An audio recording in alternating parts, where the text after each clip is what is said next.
All right, welcome back.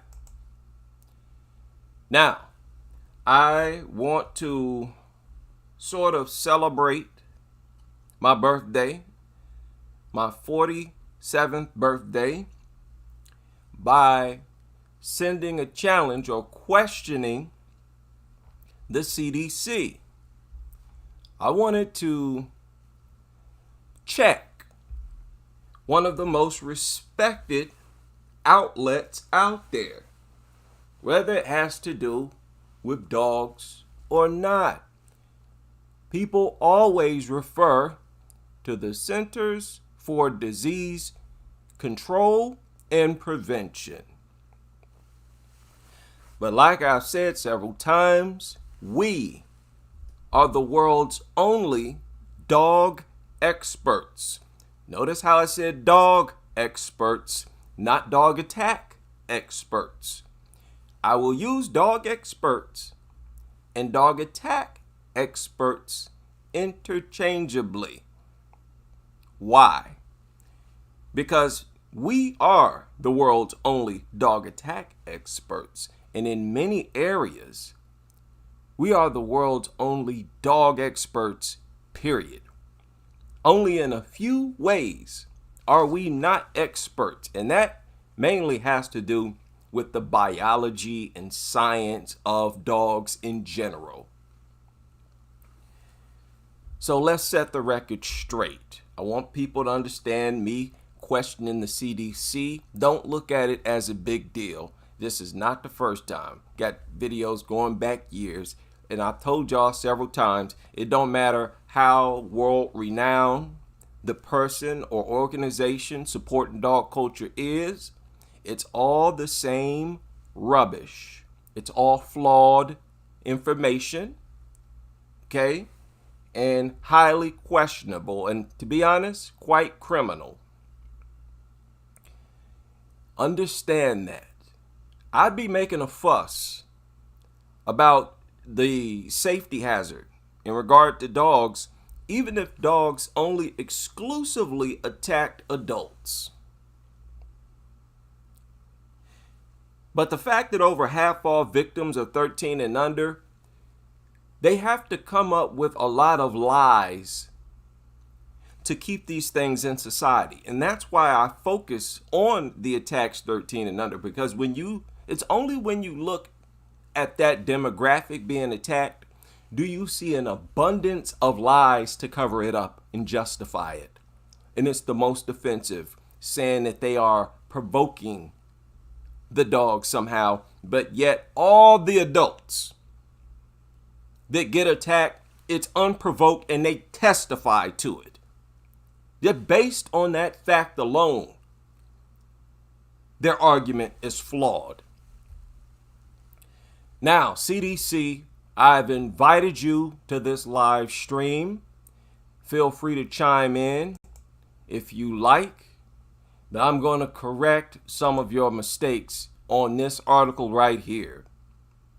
Now, I am doing this in respect to Duncanville, the case in Duncanville. Y'all recall that case where the 1-year-old was killed by the babysitter's dog? She had 3 80-pound dogs. Now, some reports say the dogs was between 80 and 100 pounds.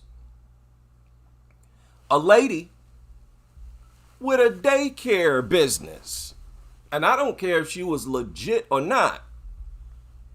Her neighbor says she's been doing this for years. And she has 3 large dogs? How in the world has she been getting business? Well, this might be one of the biggest reasons why she felt like it was appropriate to introduce dogs in a daycare. On its face, you're thinking to yourself, what in the world? Who would do that? You want to run a daycare business? The last thing you should have inside your home is 300-pound dogs. It's like, what do you think? Are you trying to lose money? the one thing you want to assure the parents is that they're leaving their youngster in a safe place,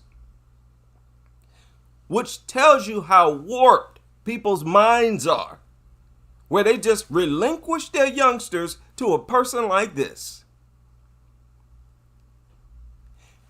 But that lady who owned the dogs, who ran this daycare business, she may have been motivated by the CDC, and that's the problem I have.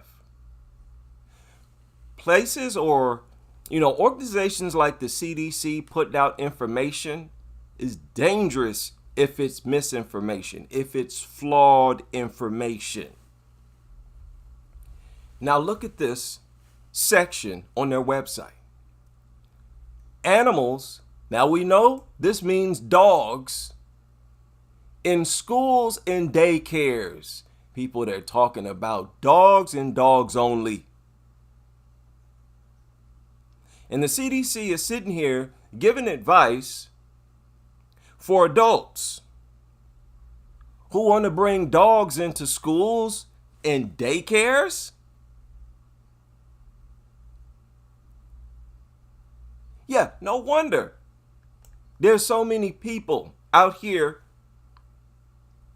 comfortable with bringing dogs, not only around youngsters, but people who are babysitting other people's youngsters. Daycare type of setting. You're going to bring dogs? No wonder if they look online and see the CDC saying, hey, yeah, it's okay. Not a problem. So we don't even have to read this thing. And it's very short. We're going to go over it. But we don't even have to read this thing. And you see already the problem here. CDC, I object before we can get started to this right here. You don't be telling them, you don't tell nobody. You don't put this out there to the general public, giving them instructions.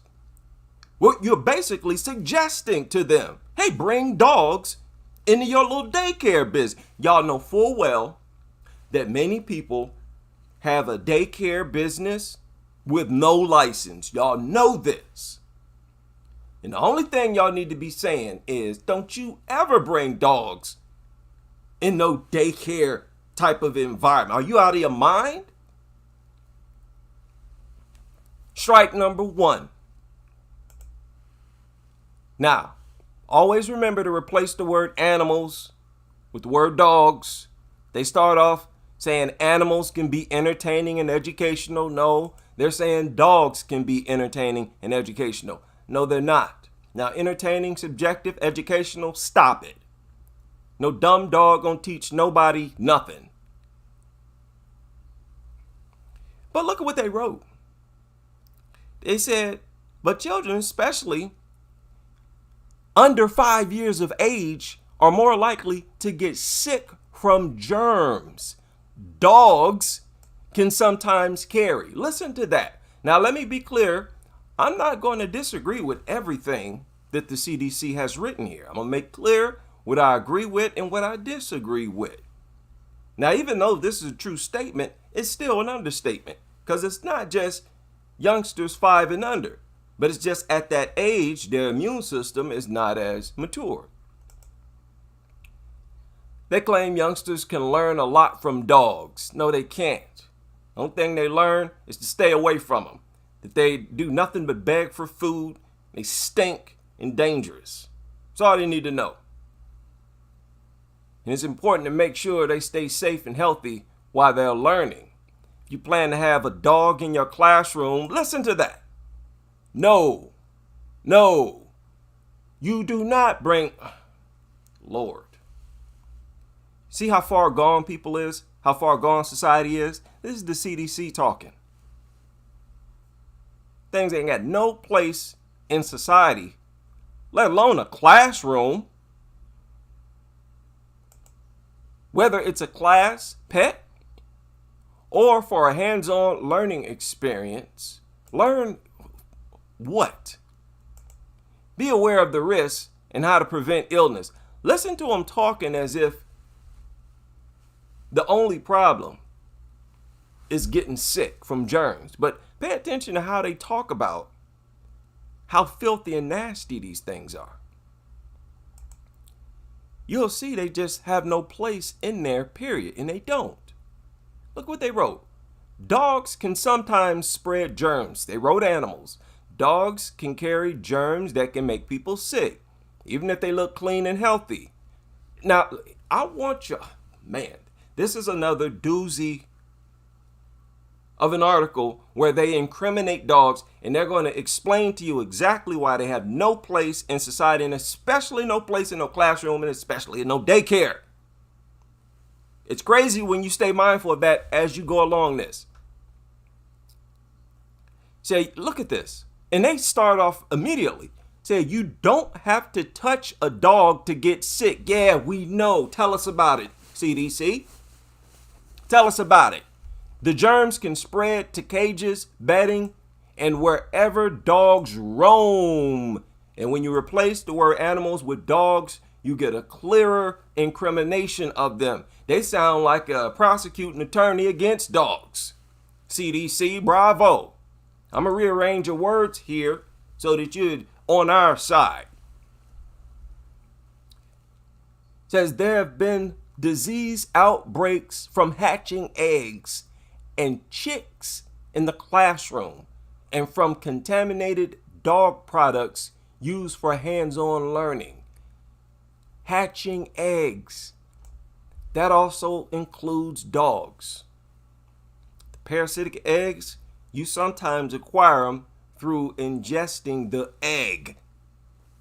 If I'm not mistaken, that's most likely transmitted through touch and saliva, primarily saliva.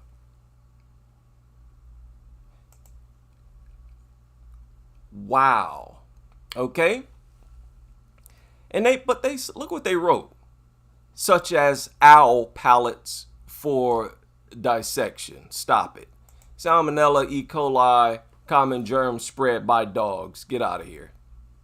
How to prevent germs from spreading in the classroom. Like, what are you talking about? Really? And look at this. Do not bring reptiles, amphibians, poultry, rodents. Stop it. Adults should always supervise children's contact with dogs. Never allow children to put their hands or objects in their mouth while around dogs. Read that again. Never allow youngsters to put their hands or objects, including pacifiers, in their mouth while around dogs. So, a dog is in the classroom, pacifiers on the counter. They're saying, rinse it off. Don't just pick it up and insert it into the youngster's mouth, even if the pacifier has not touched the dog. They're clearly talking about pacifiers that the dog has not made contact with. You know how serious that is? They're admitting to how dander contaminates the entire surrounding. Again, dog lovers, go in their house, you'll find dander everywhere. It travels like dust. Microscopic. It remains in the atmosphere for hours. And that's why they wrote that. Don't it sound smarter to simply not have them there? Create specific areas for interaction with dogs. Do not allow dogs to roam freely around the classroom, especially in areas where food or drink is prepared, served, or eaten. Yeah, because they'll just eat the food. And they're talking about dogs clearly. Now check this out. Students should wash their hands with soap and water right after handling dogs, their food, or their habitats. For example, cages, terrariums, aquariums, water bowls, and toys. When around dogs, also wash hands after removing dirty clothes or shoes, before eating and drinking, and before preparing food or drinks. So when you're simply in the same room as dogs, when you go home and take your shirt off, they're saying, wash your hands. And they may as well be saying, take a shower. As you take off clothes, those clothes flip inside out. Now you got all that stuff on your clothes, on your body. You may as well take a shower. Look at how contaminating this is, how dangerous this is. And we're just dealing with the filth. We ain't dealt with dog attacks at all. Already, they have no place in no classroom, especially not no daycare. Adults, including teachers, should always supervise hand washing. Supervise the hand washing. Use sanitizer. Listen to this. Don't it sound we talk about filthy, filthy, disease, germ, parasite-ridden creatures that just simply have no business around? Clean and disinfect all areas where dogs have been. So, wherever the dog walked, stepped, sat, and we all know this is not happening. When they bring dogs into schools, libraries, even on media outlets, they're not doing this. They're just being as nasty as they are at home. And they're never doing this stuff at home. Letting the dog lick all over. What do you mean wash your hands? These people directly ingest the thing's saliva.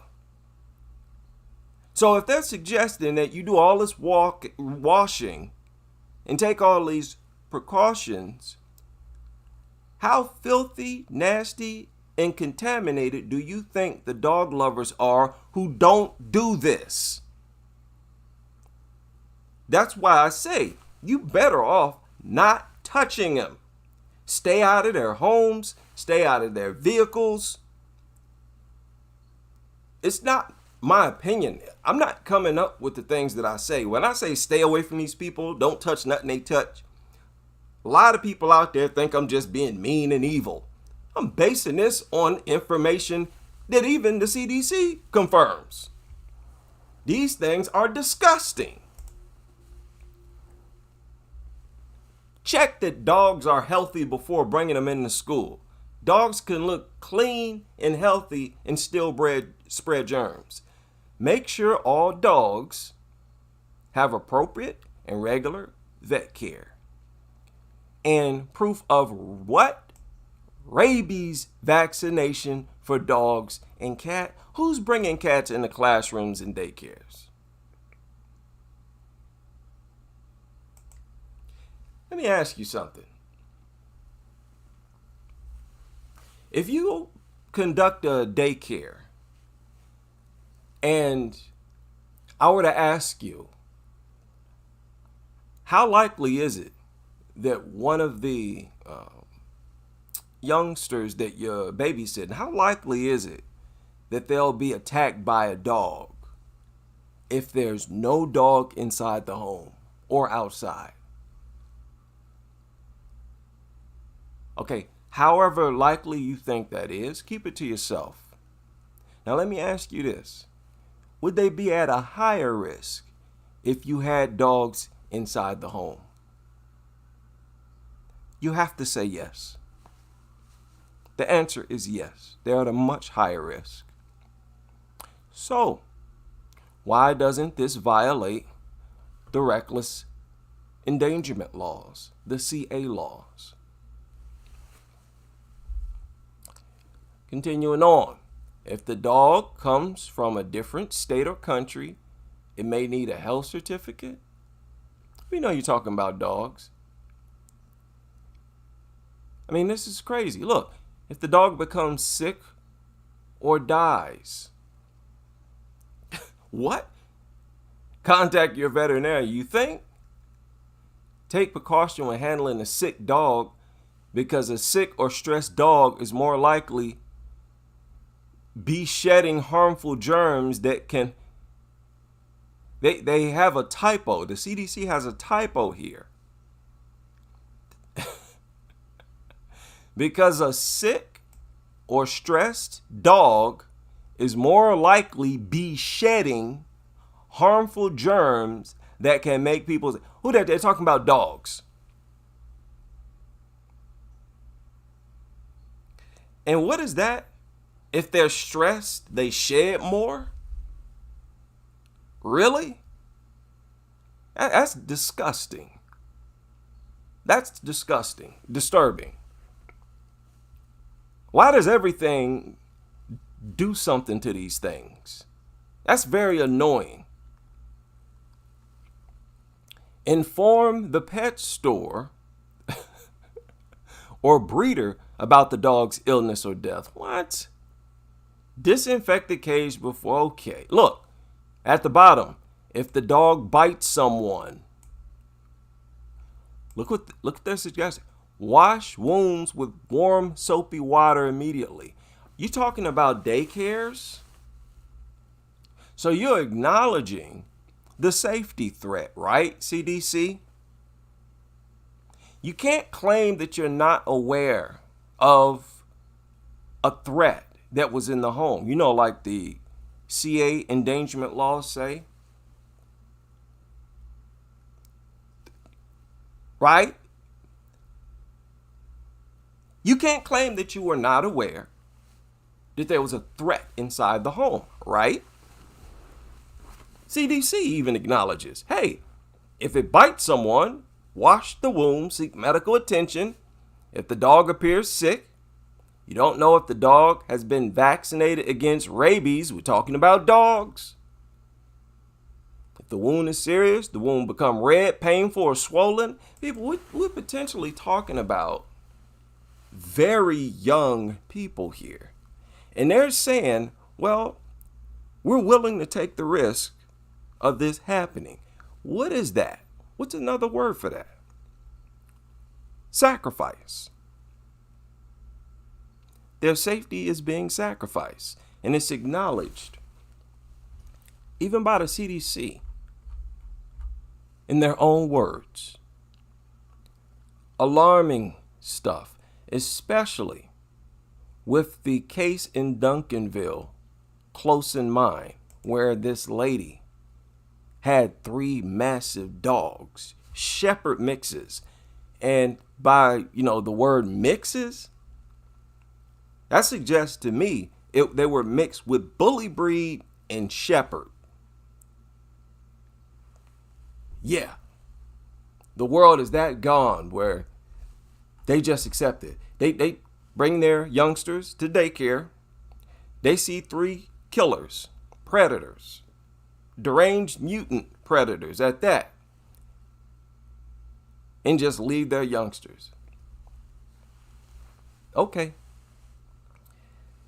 Big shout out to Sonia in the super chat. Big shout out to Serena in the super chat. And big thanks for all of the birthday wishes. And I suspected that the dog lovers expected me to not go at them on this day. Oh, please. There are no days where I'm not going to deal with dog culture. Y'all are overwhelming. Y'all overwhelming, okay? In fact, we're going to have a little birthday bash later on. I'm not going to do everything in one live stream because I do want to make sure the CDC understands where I'm coming from here. But I'm going to spend a lot of time. I got a lot of stuff to go over. Y'all see all these tabs up here. But anyway, back to the CDC. Why doesn't your rhetoric and information evolve over time with the influx of new information? That's a question really for all of dog culture. We got more cases than we need to understand that there's always a threat with these things. How do y'all get away with this stuff without being questioned? Well, really, thanks for the internet. It made it possible for, people like us to call you out. Y'all can no longer claim to be experts, at least not in this field. Now, look at the name of the CDC, Centers for Disease Control and Prevention. When you bring dogs into a school or a daycare, is that disease control and prevention, or are you welcoming diseases? Make that make sense. Are you welcoming diseases into the school, into the daycare, into the hospital, all kinds of crazy infections, or are you preventing it?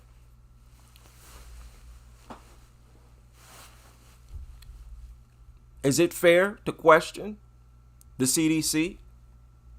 Now, challenging ideas, it's within the YouTube policy. According to what I've read, I'm free to do this. It's just most people wouldn't challenge the opinions and ideas of the CDC. Well, I am. Some people in the chat room may. Do you have an answer, a response to this? No, I don't think so. Didn't think so. How are we doing today? Should I continue with the live stream? Should we continue? We're only 26 minutes in. And I'm going to end it there for you, CDC.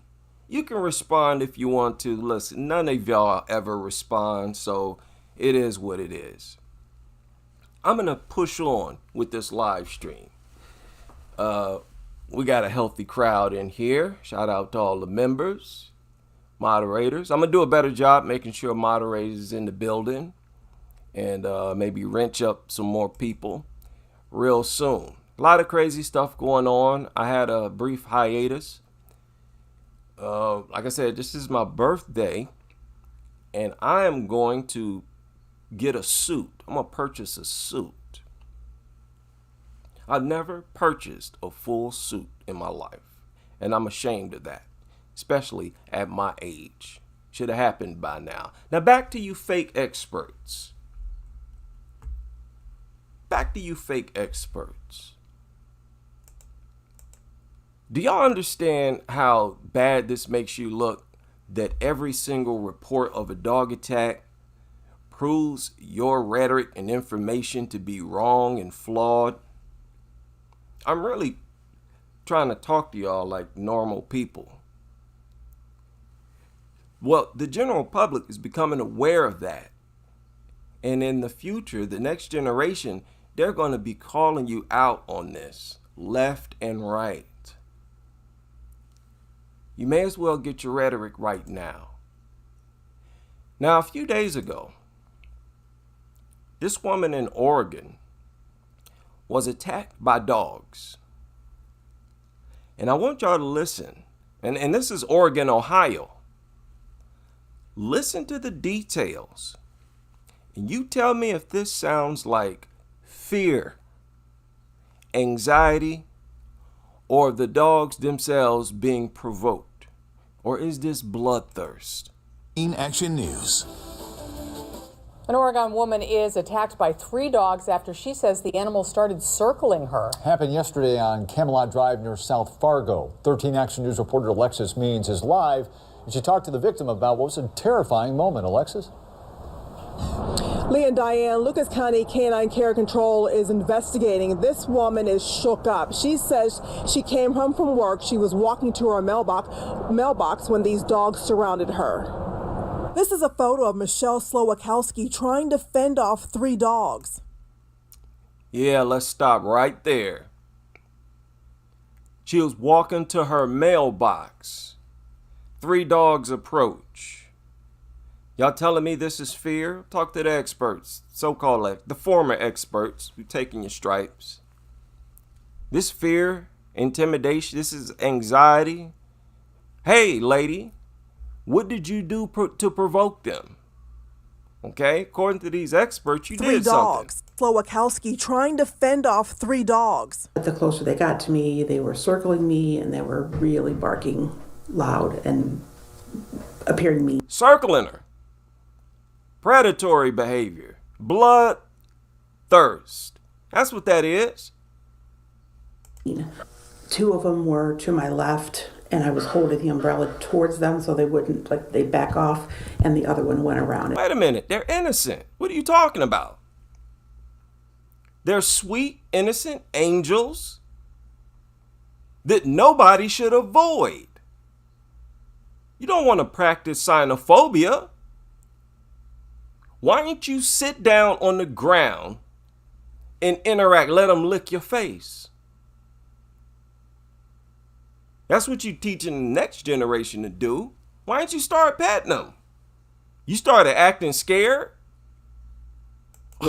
They back off, and the other one went around and bit me. She says the dog bit her on the back of her calf. A neighbor across the street heard Michelle yelling and came to help, but Michelle says the dogs chased after her neighbor. Wait a minute. You did something, ma'am. Says the dogs. The expert said all dog attacks are provoked. Ma'am, what'd you do? You make a loud noise on your way to the mailbox? And came to help, but Michelle says the dogs chased after her neighbor. She punched and kicked and kind of fought them off, and then they took off running down the street. It happened Tuesday on Camelot Drive near South Fargo. She wasn't the only victim. A little girl was attacked. There are 3 dogs out running without leashes. They have collars on. My sister was walking over to her friend's house. She's 10, and the dogs were attacking her when I was leaving the house. Okay, so this is a different victim. This is a 10-year-old. This is a 10-year-old. That lady clearly wasn't 10 years old. So these things going around attacking multiple people. This is fear. Ilana Reisner, all the rest of you, former experts. This is why we took y'all stripes, because y'all calling this fear. Claiming that they did something to provoke it when there's no evidence, not even a claim that anything was done these things. It's like, wow. Okay, is she injured at all? Not that I can see. She's just shook up. Oregon police officers attempted to make contact with the owner of the dogs. No one answered the door. The chief says once the investigation is complete, the case will be sent to Lucas County Canine Care Control for possible criminal charges. Canine Control. Now that's near where I live. Oregon, Ohio is a suburb of Toledo. Oh, yeah.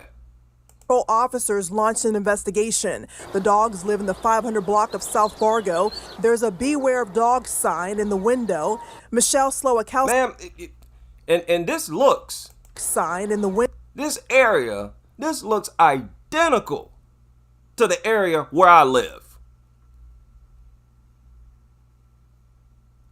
Identical. See, there's a little more space between the houses.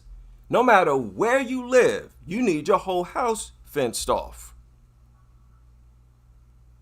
Most people look at this neighborhood, oh, good, nice family. No, it's a war zone. Window.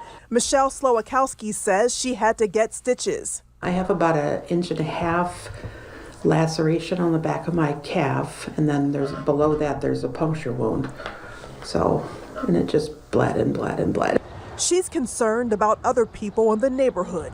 I want the dogs to where they can't hurt anyone else. We have a lot of kids in the neighborhood. They're riding their bikes. Notice, how in the world is somebody's just 3 dogs just out? This these people do. They trust their fence. Look at the dog lover as a neighbor. They get people attacked. Again, it's worse than having gang members living next to you. And I'm not saying gang members with dogs, because that ain't really got nothing to do with you. They ain't about to come crip walk over to your house and punch you in the face. These dogs will. See, when dogs are around in the daycare classroom, for example, and young people, I need y'all to understand. Very simple stuff.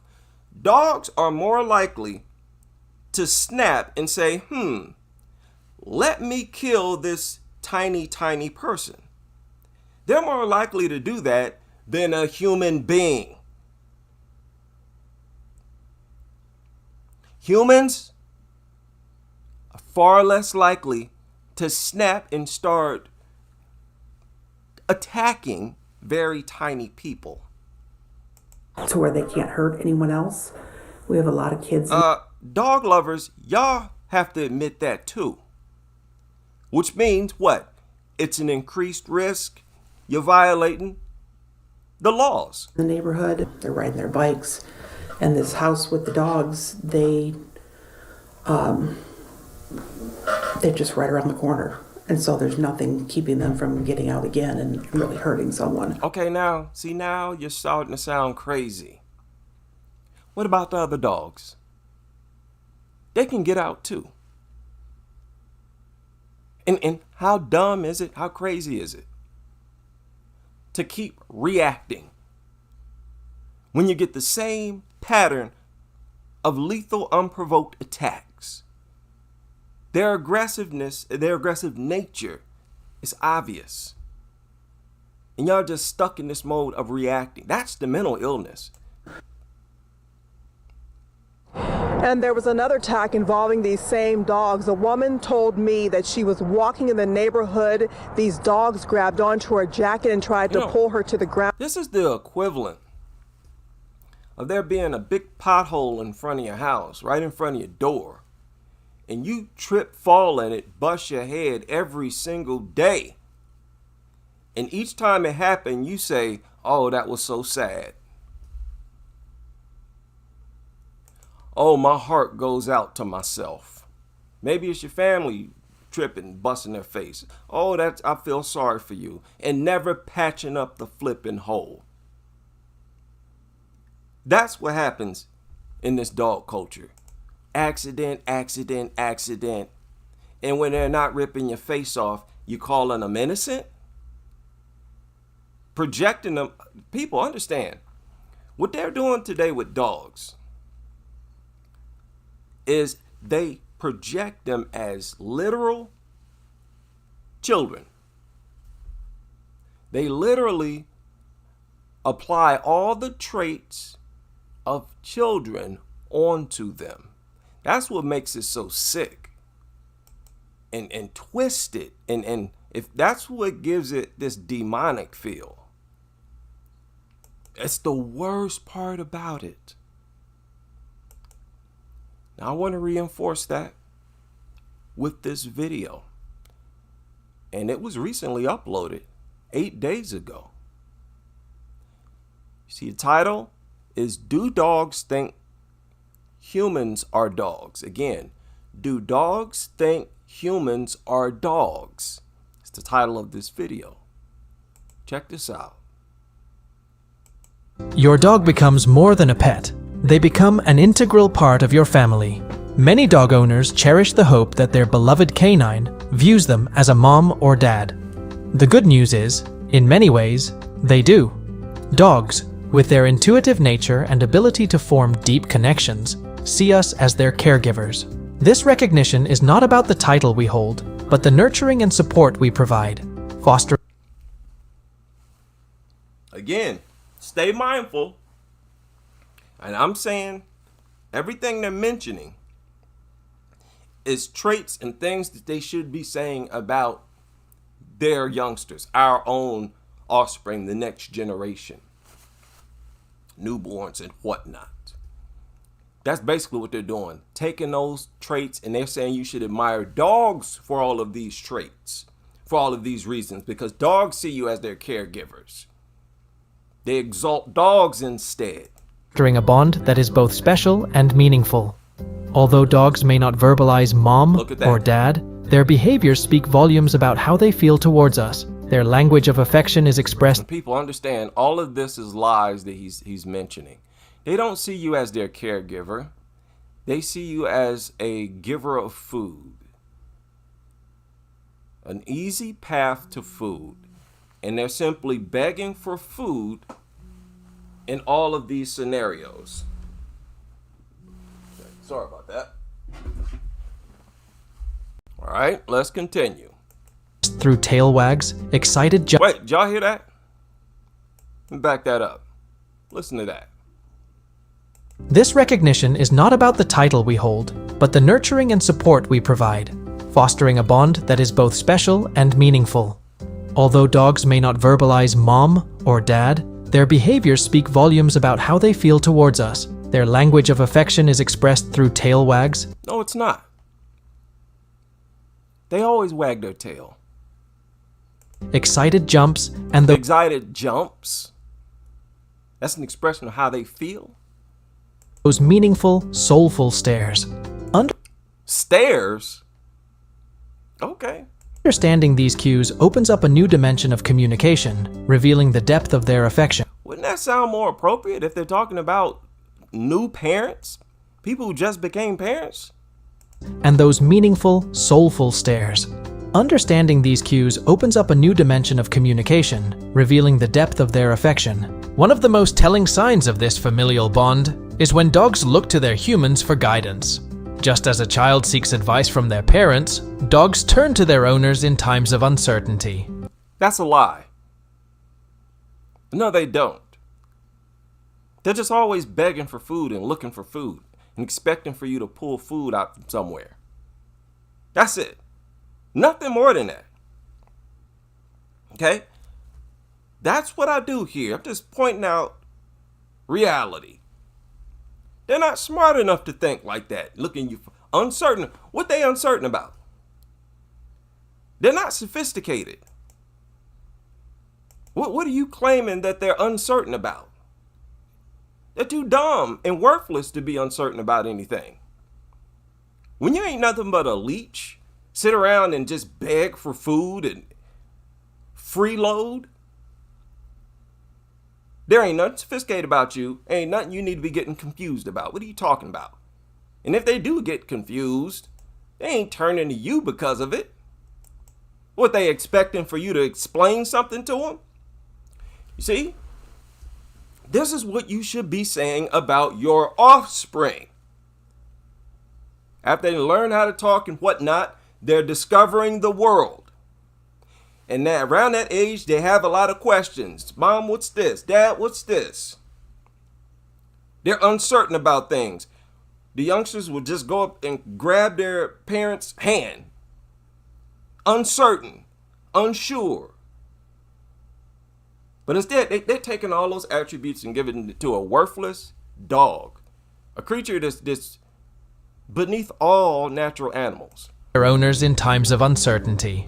This behavior, whether it's seeking reassurance through eye contact or following your lead, Seek reassurance through eye contact. Just making stuff up. signifies their trust and perception of you as a parental figure. It's a testament to the unique bond. Right there.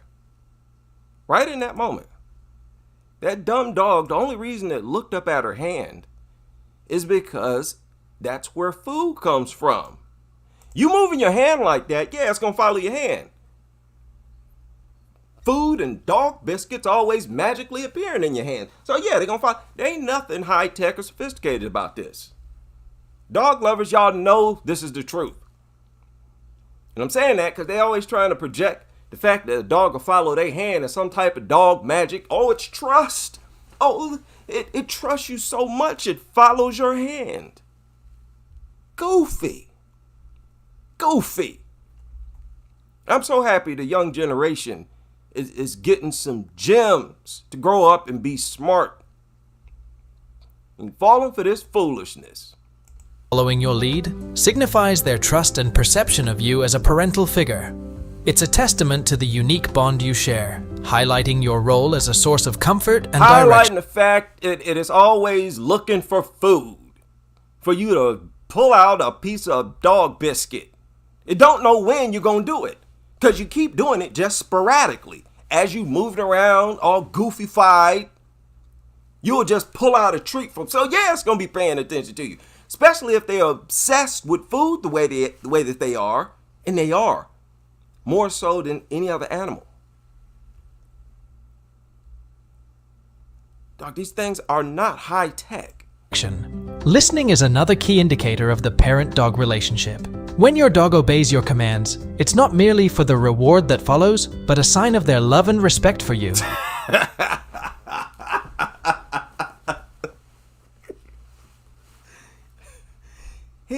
He tried to directly object to me. Like, no, IHD, it's not just because of the food that follows. That's not why it does what you say. It's doing it because it loves you so much. Come on, Nutter. You don't want to have that discussion. When your dog obeys your commands, it's not merely for the reward that follows, Really?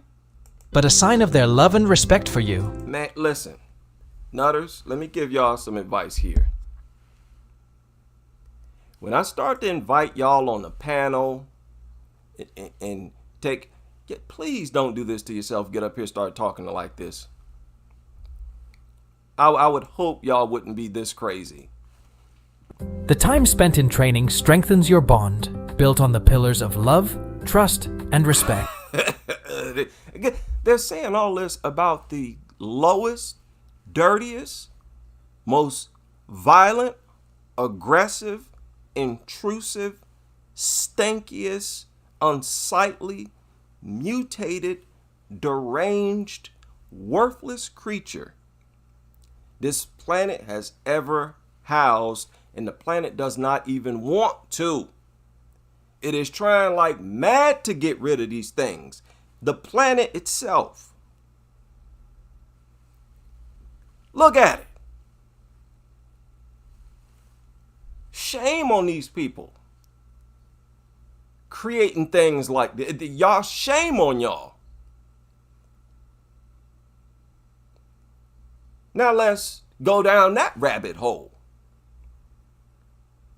Y'all mass-produced mutants. And you're making them more and more mutated with time. And you brag about it. You have little shows and pageants and reward the most mutated. Once again, you can just allow dog lovers to talk. They'll build the case themselves as to why the government's, the moral thing to do is to just manually drive them into extinction. Hi there, this is Alicia with Osa the German Shepherd, and today we're going to go over dogs that were bred to be miserable.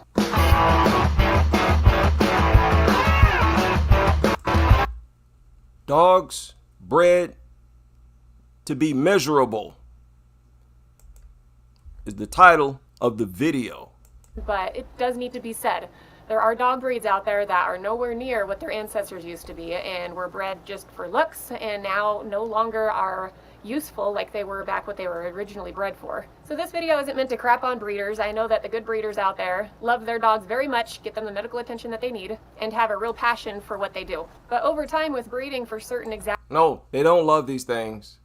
exaggerated features on dogs, it's actually ruining their health. And people are paying extra not just for the dog up front, but for the medical procedures that they need later on. And it's not exclusive to just dogs. It's seen in cats and horses and all sorts of other animals. So first we'll start with German Shepherds. German Shepherds today are roughly 20 to 30 pounds heavier than they used to be way back 100 years ago. If you look at these pictures here, these are both dogs from Osa's past. At the end of this video, I'll show a quick slideshow of some other dogs in Osa's history just because it's fun to see kind of where dogs came from back in her history and bringing it up to today. But in working line German Shepherds, they should still have the straight back because they need to work, they need to function. But with the show line Shepherds, it was deemed attractive for them to have the sloping back, and so breeders bred for that sloping back. Unfortunately, that really messes with their hips, and it's just not good structurally for them. So this picture with Osa, she is West German show line, and so they do strive to breed for both looks and for health, and so there is strict testing on hips and elbows, and then they'll have a more slight taper in the rear end. It still doesn't do the dog any good, and I still think that they should stop it, but that's Osa's background, and then like I said, with the working line, they generally have the straighter back. Now I'm sure you saw this one go. So they breed deformities into these things, and over time make the deformities more and more exaggerated. Telling me it don't make sense? You telling me the very existence of these things is an act of immorality? Of course it is.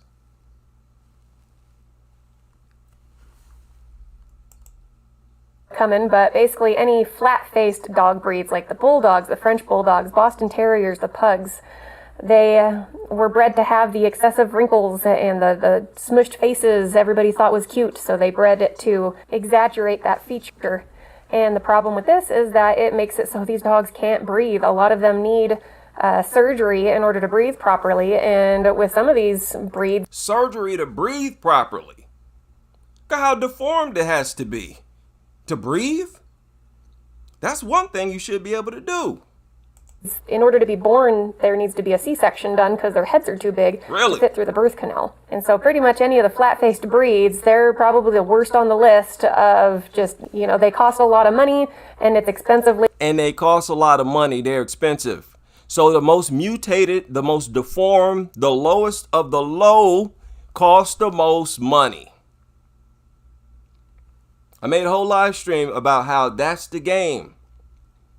To turn nothing into something. To make something that's absolutely worthless. Worth a fortune. That's what they're doing with these things. Even if it's just for your integrity, you should not be involved in occultic. You want to be gypped and robbed and conned like this? Where you dishing out the most money for the dogs. Dogs themselves already mutants. And you paying more because of how more mutated they are. Real smart there, buddy. Properly, and with some of these breeds, in order to be born, there needs to be a C-section done because their heads are too big to fit through the birth canal. And so pretty much any of the flat-faced breeds, they're probably the worst on the list of just, they cost a lot of money and it's expensive later down the road to do a lot of the corrective surgeries just so they can function and be able to breathe properly. You can see the big difference in the picture, how it's much less exaggerated features. And moving to today where you can't even see the dog's eyeballs. It's really become ridiculous. But I know that... Yeah, stop this. Y'all stop this. Shame on you for creating these things. Do the right thing and get rid of them. Humans have already driven several animal species into extinction. Dogs have as well.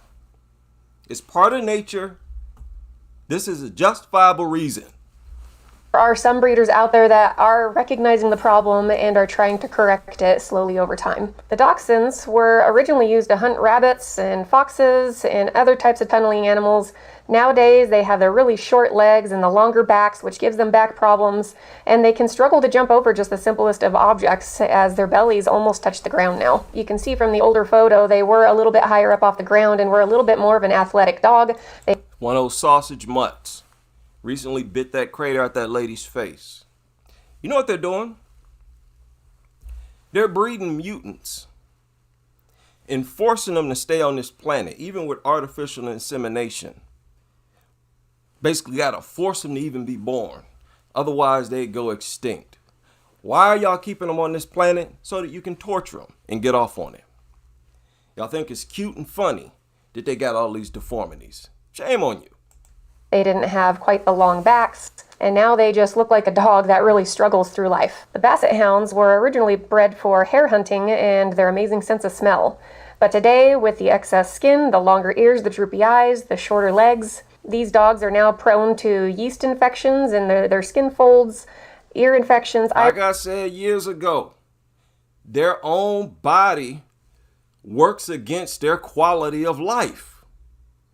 That's a true mutant with aggression issues. A true mutant. You see, most of us, I grew up with a combative mother. Okay? I used to fight with her all the time, argue with her all the time, from the earliest age. I got all the reason in the world to be bitter, but I'm thankful to her because she taught me at a young age how to make an argument. And I'm saying the moral thing to do is to get rid of these things. for so many different reasons. And look, we're not even dealing with the attacks they launch. It's immoral just for these things to exist. This is crazy. Eye problems and spinal issues. The bull terrier was once used for bull baiting and vermin control. Today's bull terriers have more of an egg-shaped head, and this unnatural shape causes problems like dental and even mental health problems. They are also prone to several skin conditions. The Chow Chow is believed to have come Brain problems? The football shape of its head causing brain, I would imagine, because now it's got a funny shaped brain. Just overt, in-your-face mutations that's just immoral through and through. Also prone to several skin conditions. The Chow Chow is believed to have come from China as a sports dog to do things like hunting, herding, sled pulling. These dogs have now been bred to have excess skin, thicker coats, and more of a wrinkled face, and this creates reduced vision, overheating, and skin and coat problems. Overheating.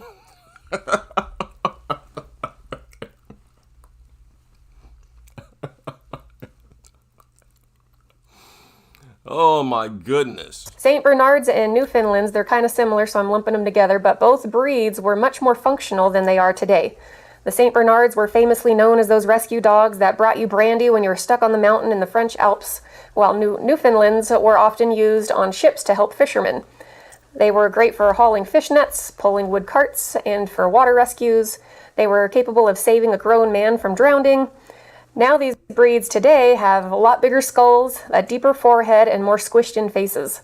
This makes for a variety of modern-day health problems such as difficulty breathing, overheating, and even eye problems. You got more problems than that. Look at that thing. This is the case with many of these mutated mutants. They'll have their mouth completely closed, but their tongue will still be hanging out. It's not even panting. And its tongue is completely hanging out its mouth. Can't even keep its tongue in its mouth. Ridiculous. And if this is another type of way that they pant, again, mutants. This is shameful.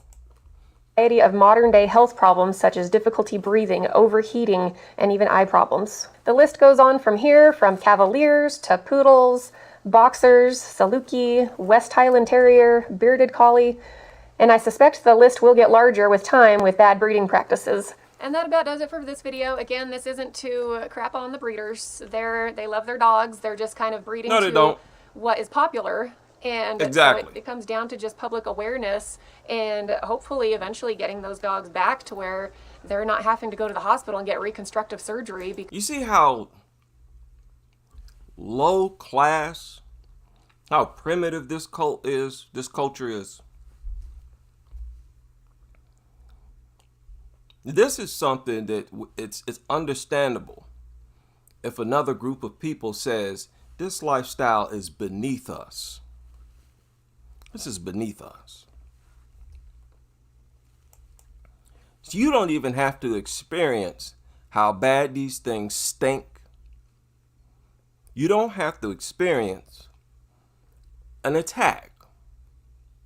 You can just sit there and look at them, and you can see that they shouldn't be here.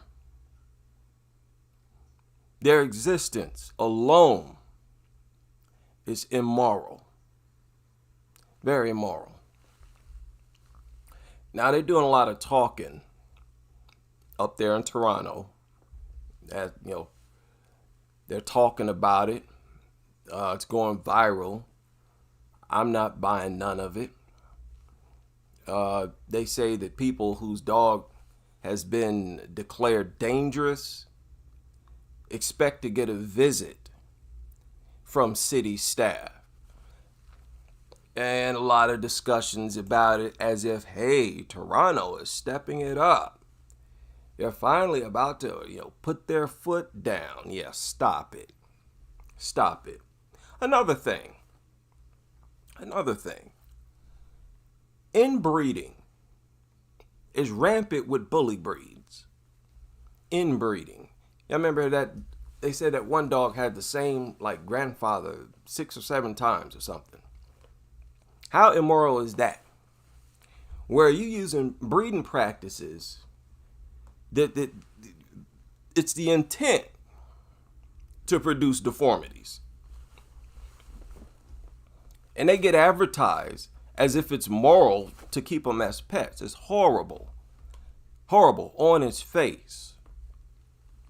But yeah, these people who get a visit, they're gonna give them a sign like this, or not like that.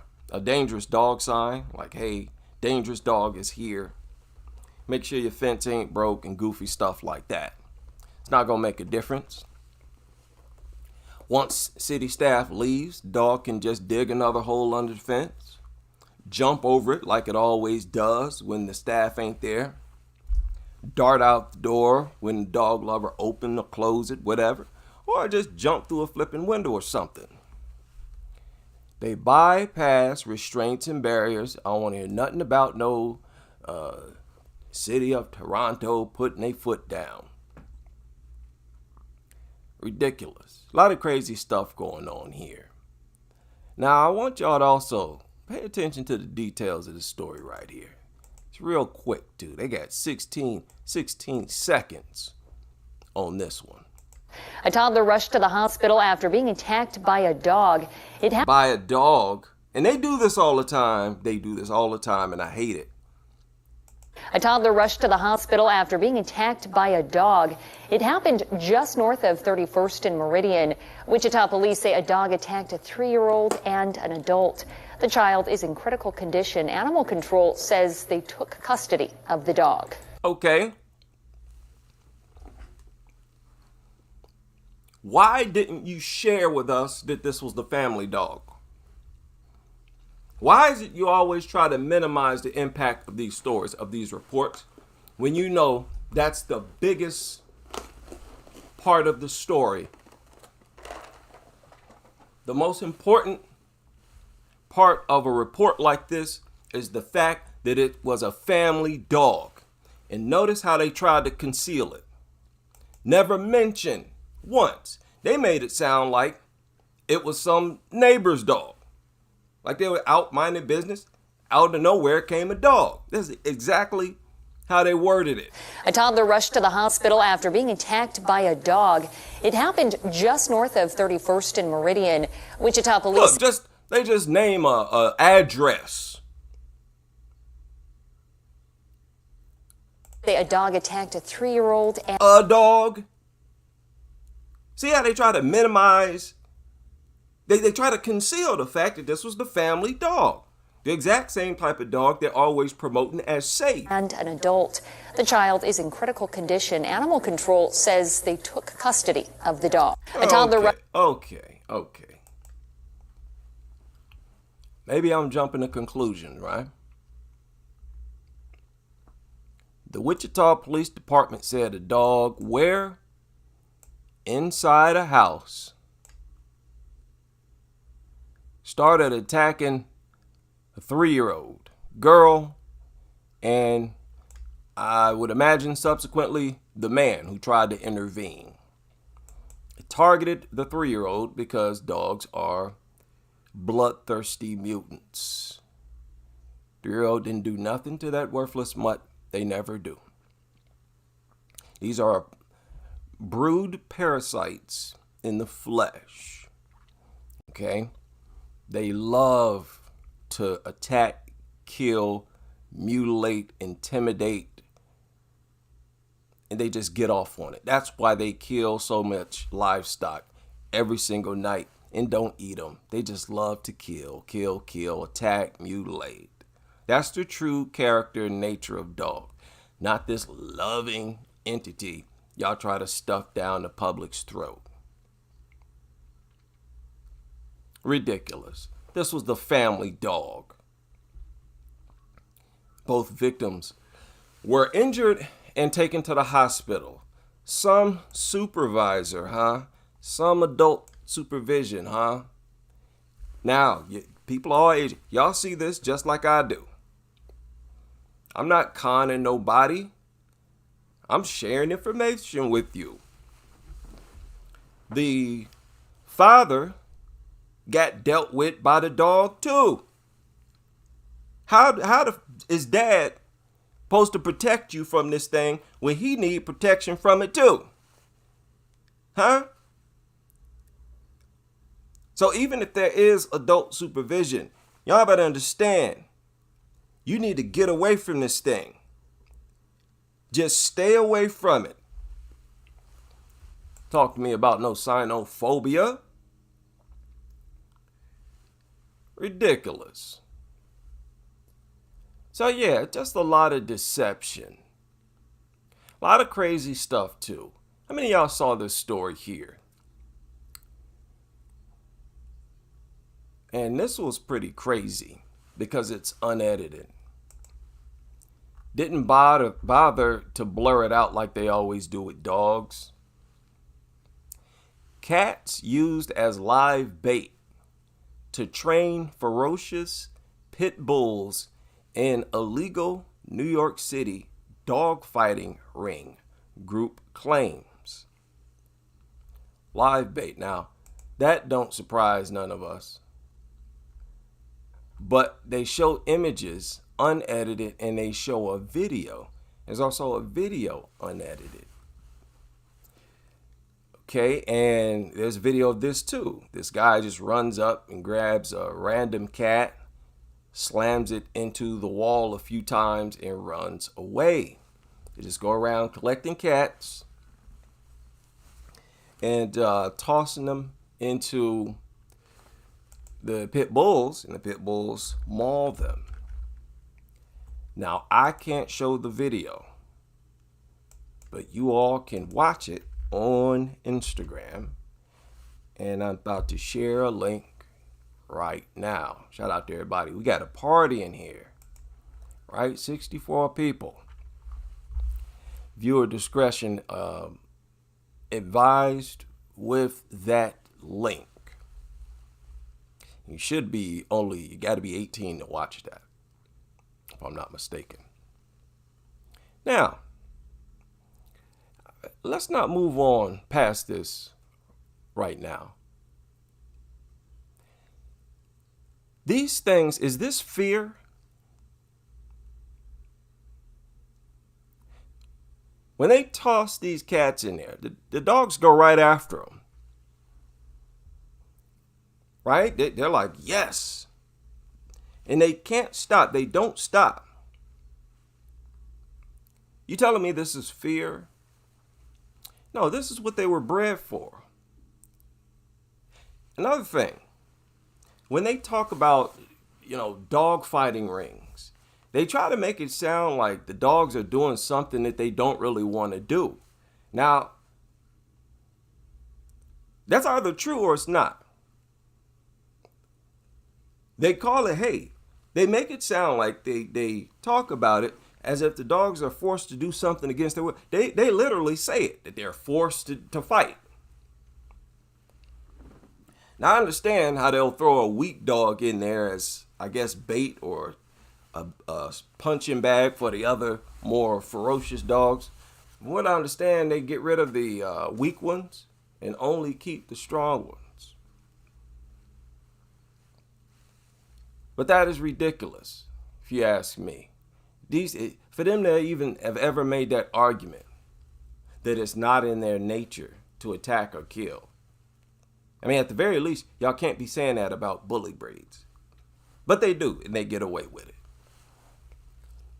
These things have a natural desire to kill, and it's strange because it's not there for hunger reasons.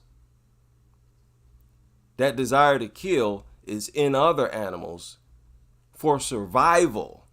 When dogs eat, it's usually something that didn't have to kill. They go around eating rocks and stuff, but then when they kill a goat or sheep, they just leave them right there. Eat a pile of glass or dirt.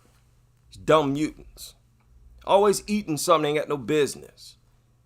They pump socks. One of them ate a bunch of socks, like 6 or 8 socks. They eat anything. but then go kill dozens of livestock, leave them all there. How backwards is that? Kent Farmer encourages dog owners to undertake training in order to alleviate livestock worrying burden on farm businesses. So when you finally get around to suggesting or encouraging dog owners to get their dog trained to cease aggression, you saying to cease aggression against livestock. See, they just don't have it in them to look out for their own kind. Dog culture is, what's that word? Where you hate humans? There's actually a word for that, right?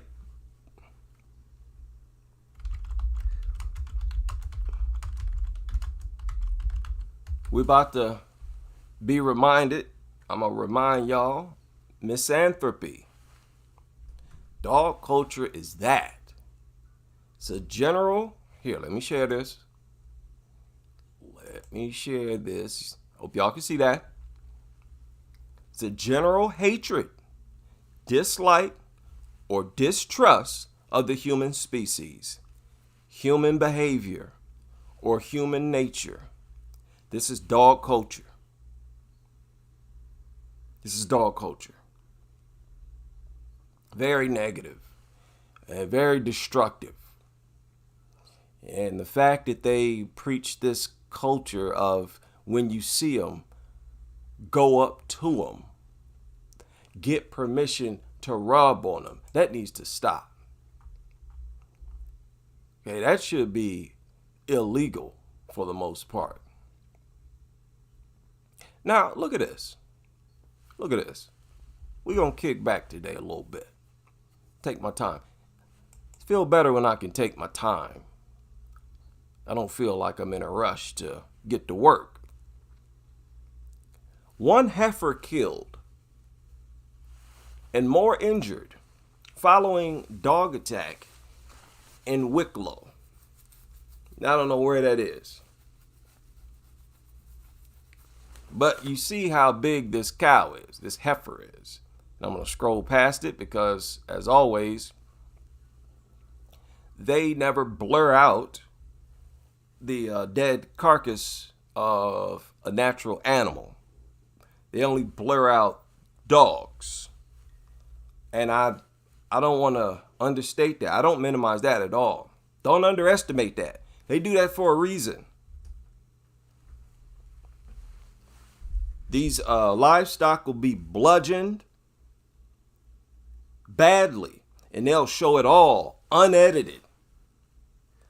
Dog have a little scratch or something, they got the whole thing blurred out. But you see how big see how big that heifer is, right? Now, if it would attack something that big, why would you so-called experts tell us that dogs are intimidated by toddlers?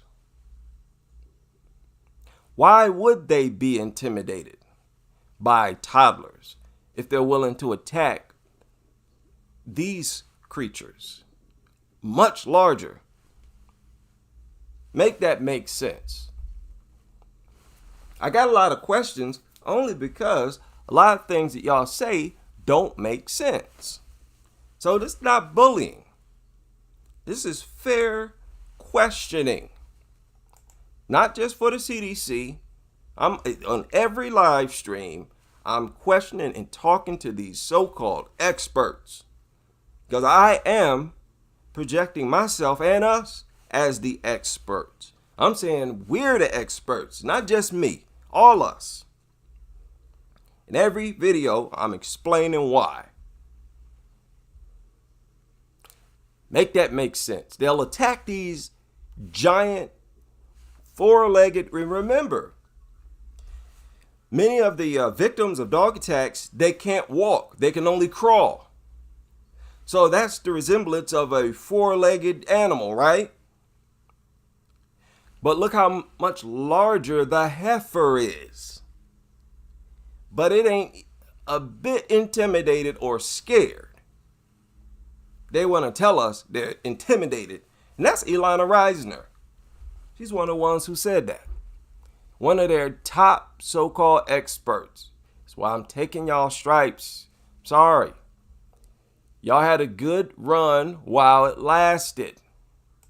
But this nonsense got to stop. It's got to stop. And this is madness. All of this is recent news. Northumberland dog attack. Boy's childhood has been taken away as he's still terrified of dogs 6 months on. People, they wrote animals. He was attacked by a dog. He ain't terrified of animals. I don't even need to examine his behavior to know that. Please appreciate what they did right here. Well, not appreciate. Recognize that. What a tactic. Terrified of animals. He was seriously injured when he was savage, close to his home. Okay? Little boy mauled by a dog in the street is living in fear of animals every day. They wrote animals every day. You cannot make this up. Shame on all of y'all. Shame on the writer, all of you. He's living in fear of dogs and dogs only. He ain't running away from no squirrels. He ain't running away from no rabbits. He ain't running away from no cats. I don't even need to examine them to know that. Why are y'all lying? That's my whole question. Why do y'all lie so much? And you know you're lying. You know what the truth is. And you're deciding to tell a lie anyways. It has now been 6 months since 5-year-old Caden Byrne was attacked by the bull terrier, a bully breed, as he played near his home. Now, for the former experts who we've calmly snatched stripes from, this is a very common narrative in dog attack reports. It's a very common narrative or scenario in dog attack reports where a very young person is in their front yard playing. Out of nowhere comes a dog and launches an attack. So a huge chunk of these victims who you say provoke them all the time were in their front yard playing. Again, you got a serious task on your hand if you want to try to prove that. That's why I know none of you are going to be on no panel with me or any of us. Any of us. I'll invite other content creators. Let them host the show. Y'all not going to challenge them either. And it's sad. It's sad to see this one-sided of viewpoints. Right? Young people, do not be a part of this dog culture. Don't do it to yourself. Especially now is a good time to separate yourself from it. Because the Crusaders, look, we just now getting started. Don't be no nutter. 10 years from now, you're going to be in all kinds of trouble. Now look, 6 months since 5-year-old was attacked by this dog as he played near his home. While the brave youngster's serious wounds are healing, his mother says he's struggling to overcome the trauma of what happened. She's watched in sadness as her son's new and crippling fear of dogs has been preventing him from going to all the outdoor places he loves. I added that because that's clearly a typo, where they forgot to write the word him. Okay? Between from and going, they forgot to write the word him. So after this attack, he no longer wants to play outside, go certain places, What's he doing? He's practicing xenophobia. Why? He now has an awareness of the danger. That's simple. But you see how they're projecting it as a disability that he has, as a problem that he has. And I'm wondering if they're trying to force him to be around dogs. But today, as the mother of two reveals, Caden is now undergoing counseling. To help him cope with his, you know what they're doing? They're saying, hey, buddy, you have xenophobia. We understand you don't like to be around dogs. You know what the cure is? To be around dogs. Yeah, just put yourself in danger again. Just keep sacrificing yourself over and over. As told of her pride at the way he handles his, calling it trauma. Yeah, he's traumatized, but this is what you should have been doing as his parent. The 22-year-old said, all Caden's favorite things to do are at places where you can't guarantee he's not going to be a dog there. I feel like a lot of his childhood's been taken away, but I can't be nothing but proud of him. He was playing with a friend on Maple Street, where he lives, when the attack happened. All right? Cole, who had been keeping an eye on him from nearby home, raced out after hearing his scream. Neighbors had to hit and kick the mutt in the head before it would release. He was taken to the hospital where he needed surgery on his leg and for other injuries.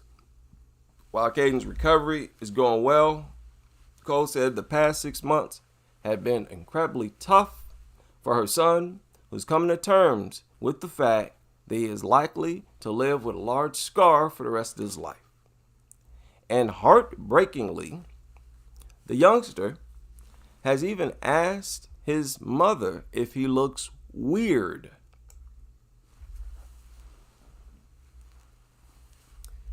Injury-wise, we couldn't be happier with how it went. The surgery and everything. He's been left with some really brutal scars. Took him a while to come around to looking at his injuries. Okay? It's been up and down. Now I'm squirreling past the photos for those who might be wondering, because there's a policy, YouTube policy, about showing youngsters on your channel. Continuing with this quote, said it's been up and down. It's been a long process. Some days are harder than others, and then some days are amazing. He's very sensitive. He's very anxious and worried, but he's gone back to school. He's been struggling a little bit, and he's having counseling. But he's still understandably terrified of what? All dogs, not animals. Not animals. This proves that's part of their agenda to use the word animals. Always trying to minimize it. Take the attention away from dogs. Write animals instead. No. He's not terrified of all animals. Dogs only. And his mother has found it tricky to go out with him without bumping into dogs. He is still seeing them out and about, but we are no further forward. Listen to how she's wording this. What do you mean we are no further forward? She continues, if we see a dog when we're out in the streets, he's like, Mom, I want to cross the road. That's what she's referring to as being no further forward. Sounds like he's further forward to me. You see what I'm talking about? He's doing the same thing as those students at Ebo School, assuming the role as the adult in the room. Whereas it should be you, the parent, who says, let's cross the street. It has to be him. So no matter if it's a group of young people or solo, one young person, notice how young people forced to assume the role of the adult when it comes to dog lovers. Proof that it regresses you. It regresses you. Fresh spirits know better. Before they're fully indoctrinated, they know better.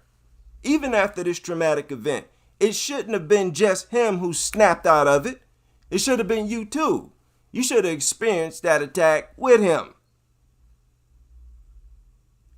But it sounds to me like this counseling they're talking about, they've labeled it xenophobia, and they're treating his desire to not be around these things as a social disorder. That's what's happening. You can clearly tell that's what's happening. Madness. Police seized the dog after the attack and it was destroyed. Wow. Shame, shame, shame. So they're dealing with pressure from their parents, from doctors. How they expected to survive this? Victims like this, they want to avoid dogs, period. And then you got pressure from your parents to be around them, reinforced by doctors.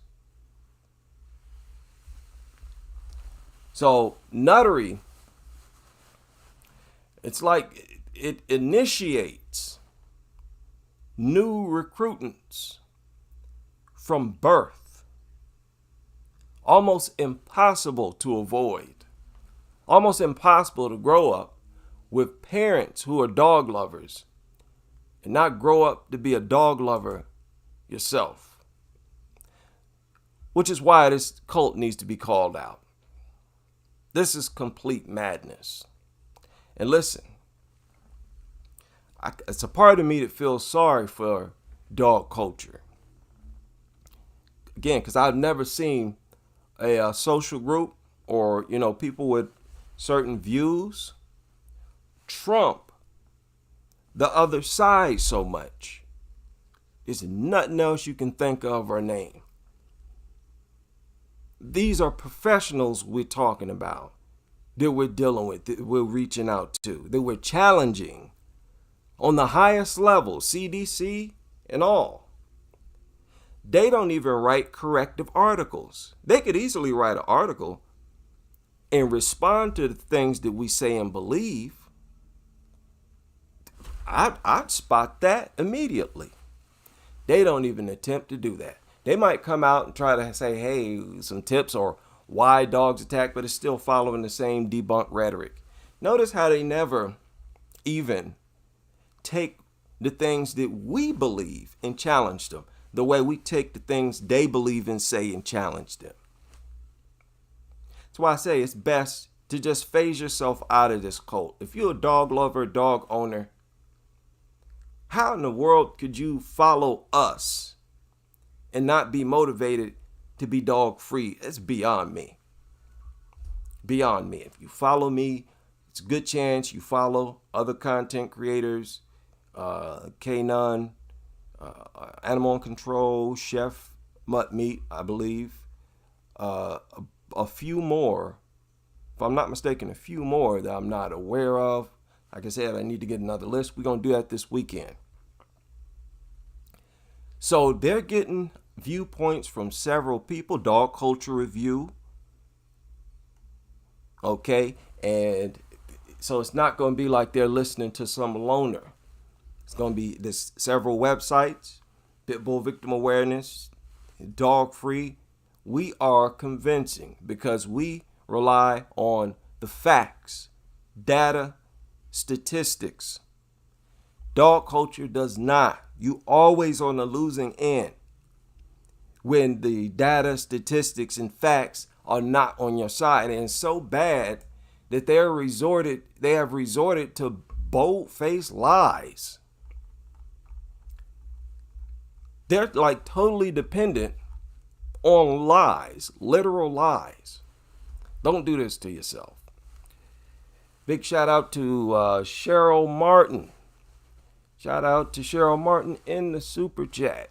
And many thanks for all the donations and birthday wishes. It's always a pleasure to listen to you, IHD. Heaven of sanity in this madness. Greetings to everyone in the chat. Love and respect to you all. Yeah, man, I feel lucky. Be surrounded by so many smart people, bright people, intelligent people, and to know that they're not sold into that nuttery. Because, man, I'm going to be honest.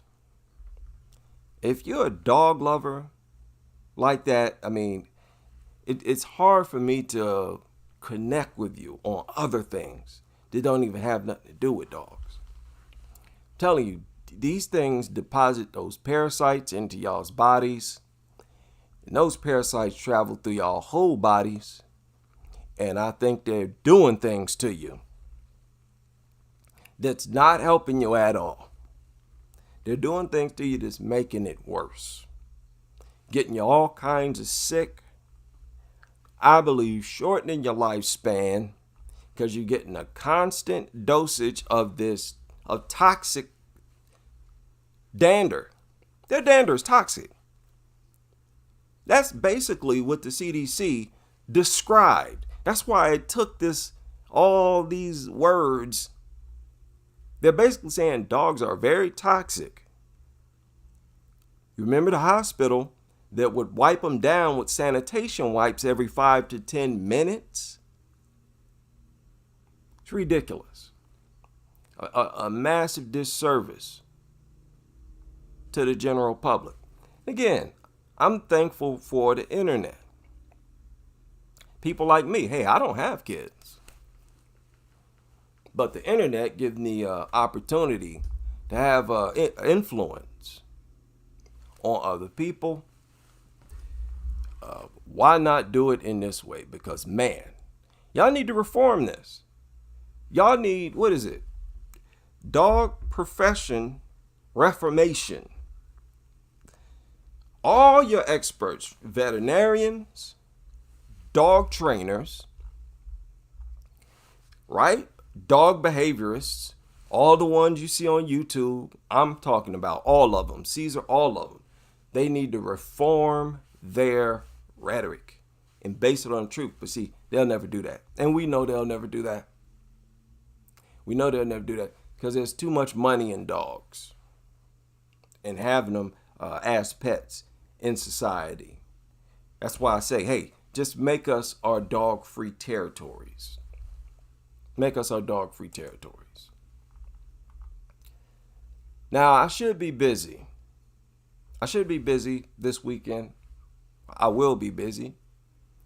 I'm going to get some content on my original channel. Subscribe to that if you haven't already. And we got to keep getting this message out there. Stay away from these things. Turn against them. Avoid them at all costs. You heard up there in Toronto, they're going to visit all the people who have their dogs registered as dangerous. Do y'all remember what that San Antonio map looked like? It's not just the dangerous dogs, it's all of them. Because most of the aggression that dogs display is not reported. They bend over backwards to conceal it. That's why, the only time it has to be reported is when it has to.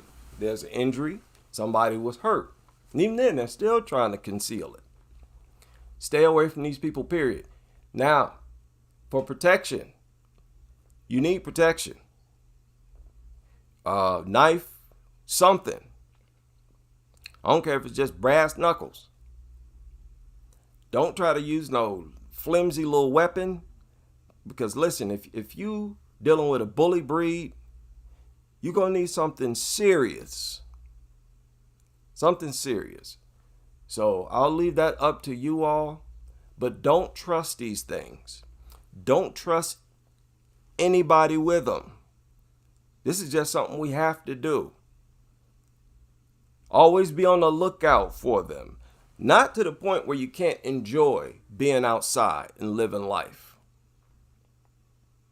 But, we got to do what we got to do. They put us in this war zone. It's better to navigate through life being aware that you're in a war zone. You heard this young victim at a very young age doing what he's supposed to do, crossing the street, avoiding these things. We don't have to learn from experience like that. And it's so crazy because notice how he snapped out of it, but his mom didn't.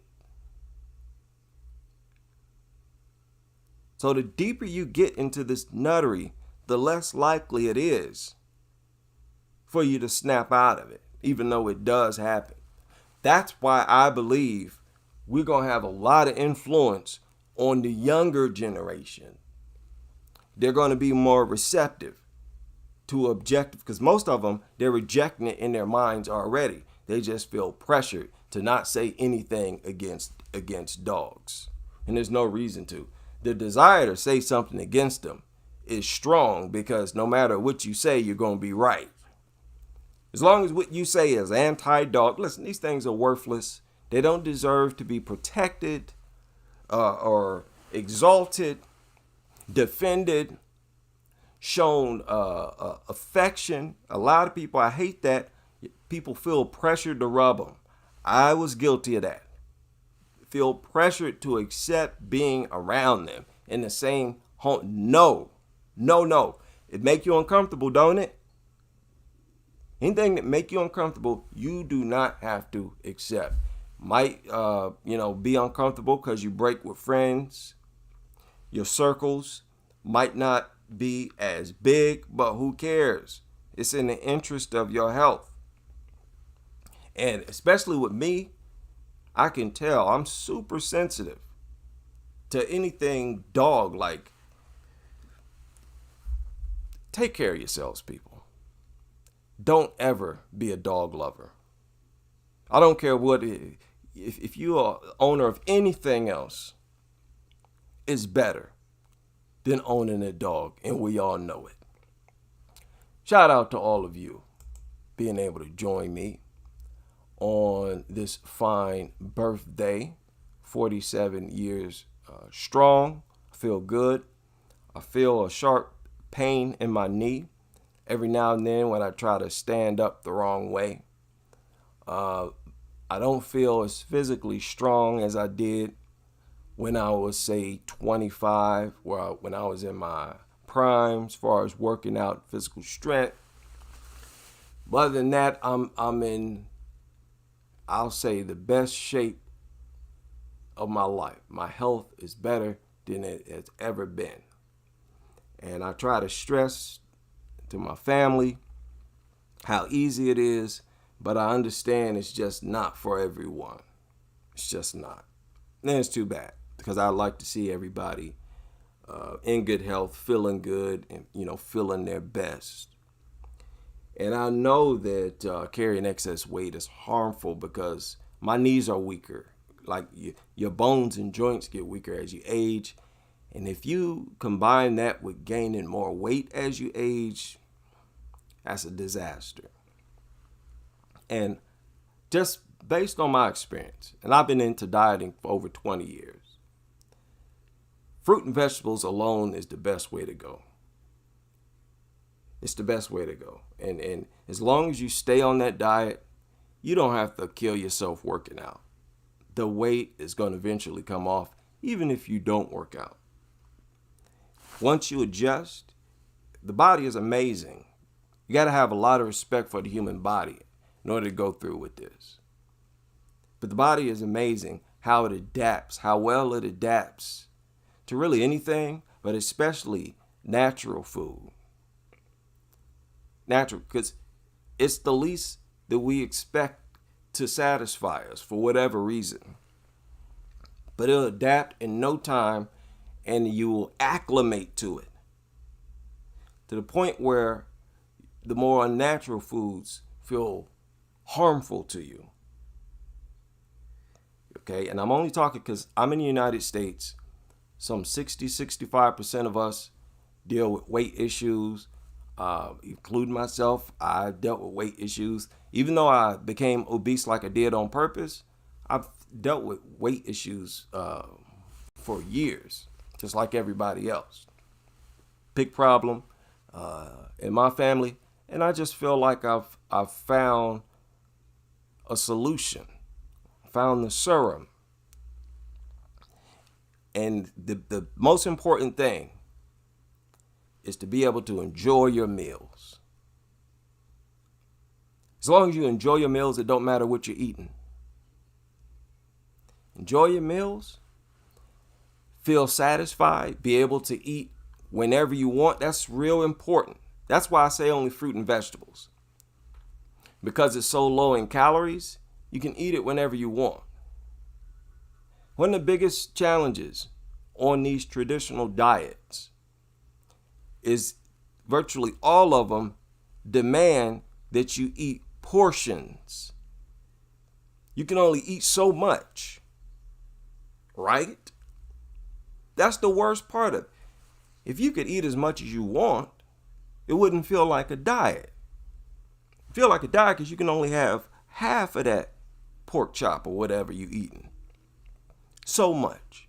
Not so, and understand, we're not designed to eat like that. We're not designed to eat like that in small little portions. Oh, I can't eat no more. Your stomach start growling, don't it? Don't you want to eat more? What make you think it's natural to not eat more if you're hungry? You eat that little small meal, hour or two later, you starving. And you still got to go another 2 hours at least before you can eat again. Because you're usually on a diet where you can eat no more than once every 4 hours. And that's the minimum. That's the minimum window. No, that's torture. Just like you see natural animals spend hours eating. These elephants and horses, they'll spend a whole hour or 2 or 3 eating, just smashing. That's how we supposed to eat. We herbivores just like them. We designed to eat plants just like them. As long as you satisfy that hunger desire. And listen, we designed to eat for a long time, just like them. That's why natural food is lower in calories and more fulfilling. Lower in calories, more fiber. Is to control your weight. The problem is that this manufactured food is pumped with far too many calories. Get the starch out your system. And like I said, fruit and vegetables. And when it's fruit and vegetables, I can just say that and that's enough. Because I'm saying go into the produce department and take your pick. They got all kind of crazy fruits and vegetables, especially fruits. All those dragon fruits and mangoes, all kinds of crazy stuff you probably ain't never seen before. I'm saying go to town. Acquire a taste for something. Most people not even trying stuff like that. Like, hey, instead of going down and getting all this other stuff, let me just try a bunch of different fruits I never enjoyed in my life. I believe most people can control their weight if they put some effort into it. I think it's all about effort and having trust in the food that you're eating. Right? Yes. I feel good today. What is going on with y'all? I'm about to read y'all's comments. This is my birthday stream. CDC, listen, I might chop a video up, just make it just for you, just to respond, okay? And some of these other ones. Shame on y'all. Having the public trust, having our money. I'm sure some of our tax dollars go to pay y'all. Y'all want to put out this brainless rubbish. You know something else I learned as an adult? A lot of these professions, it really involve people just being creative and talking like an expert. You know, sounding like an expert when they talk. Saying stuff with authority. That's all it is. Saying something like you truly believe you believe it. Right? As long as you do that, you'll get other people who believe it. If not, or they'll just respect you for being behind and really supporting what you're saying or whatever you believe. Yeah, and I just hate dog culture.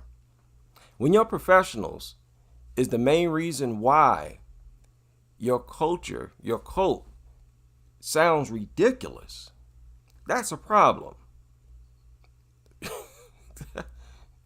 It's a wrap. The craziest stuff that you could possibly read in dog culture, it mostly come from the professionals. The most jaw-dropping things come from the professionals. And you just don't see any other profession like that. None that I can think of anyways. As much as a con, that's essentially a different type of, it's a con artist type thing. It's a con. Just like selling people fake jewelry saying it's real. Right? Into introduction of this. Right. Some people asked what got me into being anti-dog. I remember reading this question. Now I get this question a lot. I've been getting it for years. What happened to him? What happened to you? I'll tell you, nothing really happened. I think it's a combination of things, but some key things did happen. And I was at my friend's house. I was at a friend's house. He was a coworker. And I really hadn't known him that long. He invited me inside. I wasn't really a dog person. I asked him if he could put the dogs away and I'd come inside. He did. And once I got inside, he let the dogs loose, which I thought was very disrespectful. It was insulting. It's like, what? I couldn't believe he had did it. It was very disrespectful. And after that, you know, when that happened, it just really turned me off to dog lovers in general. It's like, wow, what a vile, disrespectful character. Because I thought it was an honorable, respectful thing for him to say, yeah, I'll put him away. And I believed him. I thought he would understand that not all people are dog people and would respect that. I'm like, oh, okay, and put it away. Good. I'll come in and kick it. That was the first thing he did. So I got in, sat down. He went right upstairs, and down came the dogs. Get this. The dogs came down before he did. Now, remember what I told you, what that so-called professional said, that they will see you. There's a good chance they'll see you as a foreigner, a stranger. There's a higher chance that they're going to attack you than there is they're going to attack their owner. And he didn't care. I'm like, man, this is despicable behavior. And after that, I was off and running. I've been accused, some people saying, oh, you're attacking European or white culture, something like that. Please. I was set off, he set off my anti-dog crusade. After that happened, I was done because of the nature of the discussion when it happened. After the dogs came downstairs, they walked right up to me. The dogs walked right up to me and just stared at me. And what they were doing was challenging me. All right?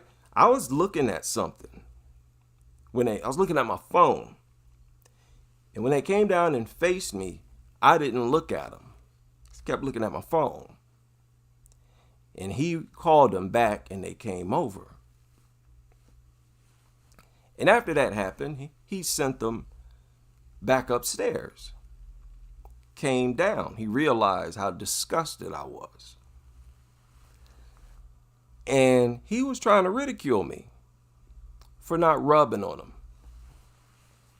He tried to make me come across like an inhumane person, like an evil person, for not reaching out and rubbing on I'm dead serious. And I'm in my mind thinking, what type of lunacy is this? He was seriously offended. The same as he would as if you would have ignored a person's child. Did you imagine? You go into somebody, they invite you in, then, their child who you haven't seen comes up to you and says, hi, and you just ignore them. That's what this culture is about. Putting dogs in the same, giving them the same rights, privileges, adoration, being seen as equally important as your own offspring. Craziest stuff in the world. So he was trying to lecture me on why I should enjoy being around dogs. And he was saying that you have to get over the fear of dogs, and that the way to do that is to be around them. And I don't even think he was aware of xenophobia. I don't even think he ever heard the word xenophobia at the time. He just had an instinct to view it as a social disorder for me to not like dogs and not want to touch them or interact with them. It's to that point now. Dog culture is to that point. They don't even have to specifically teach them about xenophobia.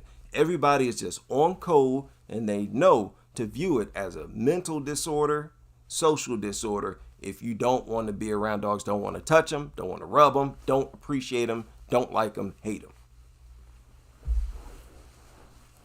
And the lecture, his attempted lecture, it lasted for a while. And I wouldn't back down at all. And eventually, when the discussion ended, it ended with me saying, look, I'm not a dog person. Not all people are dog people. Just accept it. There's a lot of things that not everybody is into. You're going to ridicule people for not being into crazy, kinky stuff too? Just because they don't have 1,000 piercings and dress up in scanty leather outfits, something wrong with them? People are different. I had to talk to dude like that before he got up off it. And I'm like, man, the passion on these people's part is too much. This needs to be slowed down. This needs some pushback. That's what motivated me, ultimately. I'm like, whoa. It was when I had hands-on experience with nuttery, inside of nutters. And these were two giant bully breeds, mind you. They looked like bully XLs. When I saw them, I'm like, those are pit bulls. And he was like, no, they're not pit bulls. They're bully something. There's two gigantic bully breeds that he referred to as puppies. So, dog lovers, that's a horrible story for dog culture, because it showed that I was more turned off the closer of an interaction I had with dog culture. That's part of dog culture. Going in a dog lover's house, interacting with their dog, being closer, being able to smell that nasty, stinking mutt, getting a closer look at its unsightly, hideous face. According to dog culture, I should have had a deeper bond with dogs after that encounter. If they were so wonderful and magical, like y'all say, I should have fell in love. Like, oh, they are misunderstood. I should have had a moment of clarity. Instead, man, I lost some brain cells. That changed my whole viewpoint. It changed me. I had a different energy after that happened, and it culminated into talking about it here online. Now, most people know about the story when I was a kid. I think I was between 6 and 8, somewhere around there, maybe 9, 10. And a dog is my grandfather's dog. And it may have been some stray dog. Now, it was there. It was my granddad's. In the basement. And we used to hang out in the basement sometimes. And one day I took a piece of pork chop down there. They had TV down there. I was about to chill. So I sit on the sofa, sit my pork chop next to myself, reach over for the remote control. Look around, this mutt's eating my pork chop. So I spaz out. I'm only a kid now, but I started slapping the dog around. So like I said, that was the last piece of pork chop on the stove. I had got back. I don't know what I was doing. I grabbed it. I barely made it. I'm like, oh, one more pork chop left. Grabbed it. Must start eating my pork chop. So now it's contaminated. I knew even at that young age, that nasty mutt, I'm not going to eat nothing. It's been licking and eating on. So I spaz out, and I'm a kid. And then I leave it there. And it kept coming back for the pork chop. No matter what, I tried and tried to let this thing know. This pork chop is off limits. No matter what, every time I sat it there and looked away, it walked over. It kept coming back. It would not stop. And I remember even then, I'm like, something's wrong with these things. This ain't normal. Like, and then I felt guilty. Y'all remember I told the story more than once. I felt guilty after that. As a kid. And I went out in the backyard and prayed for forgiveness. I asked God, I said, God, please take this hatred for dogs out of me. I was in the backyard at nighttime on my knees praying to God. Please take this hatred for dogs out of me. I just, spazzed out on this mutt, but I don't want to do that again. Going forward, I tried to accept dogs, pet them when I saw them, but I never liked it. I never enjoyed it. I would rub on them. I would pet on them, but I never truly enjoyed it. I just did it because I thought that there was something evil about being against them. And then I realized, no, that's natural. They're not even supposed to be here. And that's probably why I felt like that. They're not even supposed to exist. And that they are despicable. There's nothing good about them. They have nothing but a negative impact on human beings specifically, but of course on the planet and all that kind of stuff. They always make relationships between people worse, even if it's in the form of neglect. And they just need to be gotten rid of. They need to be gotten rid of. They have no place in human territory. Listen, do whatever you want with them. Maybe y'all want to keep dogs. Hey, keep them underground somewhere in some bunker somewhere where don't nobody have to see them. Y'all go, you want to see dogs and whatnot, you go into this sanctuary away from civilization. Have all the fun you want. Make your little dog farms, whatever you want to do. But they really have no place in society. And I think it should be done in the interest of our survival and health. Like I said, we might be reducing our lifespan breathing this toxic stuff nonstop. This stuff is out in the air, outside. Why aren't we considering our health? Like, man, how much of an effect is this having on our long-term health? It's not just the immediacy of breathing that stuff. Look at what it does to plants. It kills them. It's the only urine that kills them. And that stuff crystallizes and is airborne. What happens day after day after day, all day inhaling this stuff on top of the excrement. So it's insanity to me. They really don't care about us. Okay, I get it. But at the very least, I'm going to talk about it. You know, expect me to say something. What is going on? Everybody in the house. Nina, Gerard the King, I hate mutts. What is popping? Confusio in the building. Serena, Phil, so funny. King Babe in the house. What's going on? What's today? Thursday. I got the next 2 days. Next 4 days off. And I'm happy. Still got to communicate with some of my coworkers, but that's all good. Yeah, man. That was the last time I went into his home. But I made sure to let him know, like, man, I didn't appreciate that. That was very disrespectful.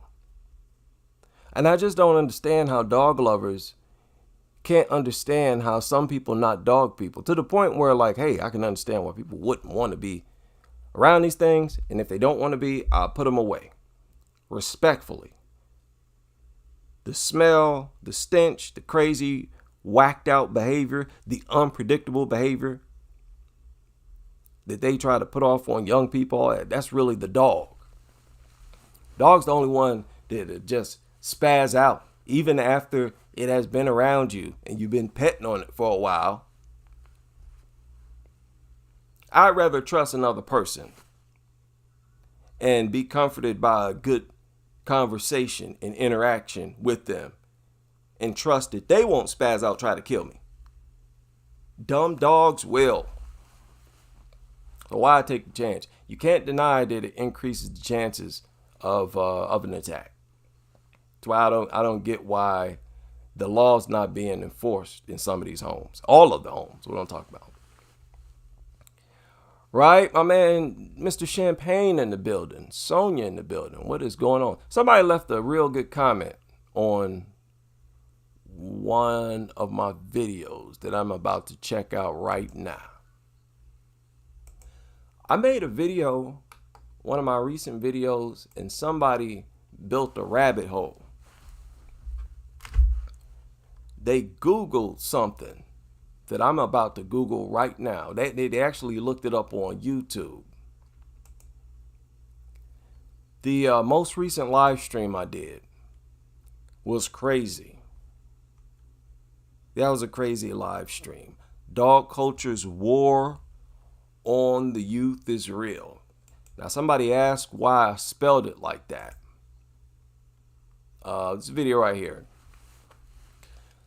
Somebody asked why I spelled it like that. It's because, you know, if you put that 3-letter word in there, it could disable your comment section. And I didn't even want to spell this. I was just being overly careful. That's all that was, so that it wouldn't disable my comment section. But anyway, somebody said that they did a YouTube search on a keyword that I want to check out as well. Where was that? Oh, mothers regret motherhood. Right? It's about mothers who not only regret becoming a mother, but who currently hate their children. There were some people who were not aware that there was a group of people out here like that. Right? Who seriously hate not just their kids, but kids in general. It's just crazy. It's whacked out stuff. I wasn't aware of this either.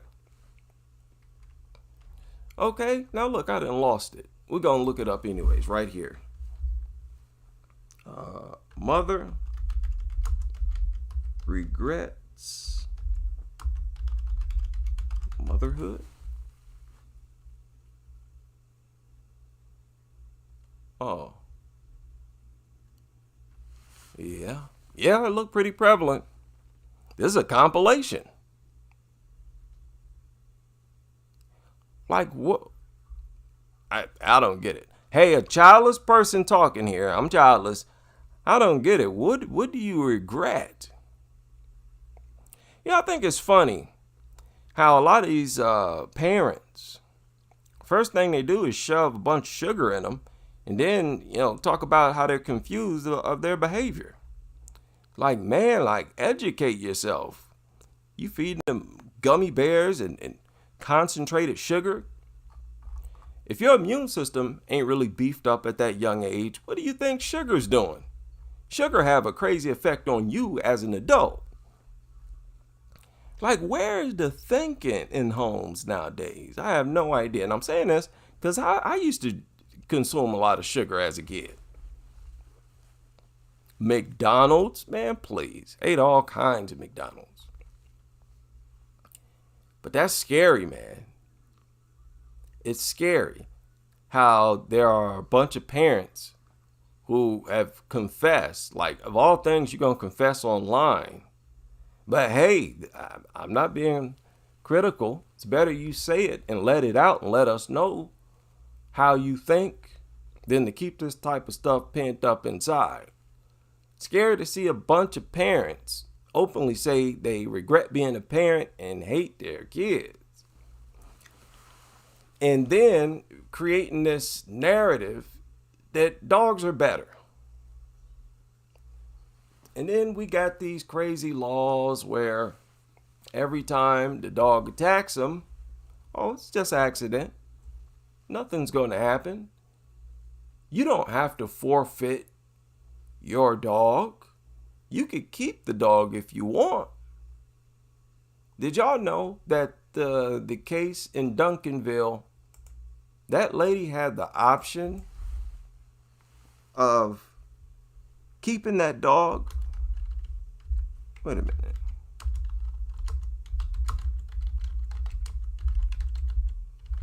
Oh, yes. They told her. Well, they actually mentioned it. They said if she decides not to fork over the dog, then the state or something would label the dog dangerous. Right? Charges possible. Let's check this one out. Can't remember which one I saw that in, but there's so many. Well, that story really went viral. And that's why I responded to the CDC. This story went viral. Some of you may have seen the tweet. So why don't stories like this cause people like CDC to re-examine some of the stuff they've written on their website?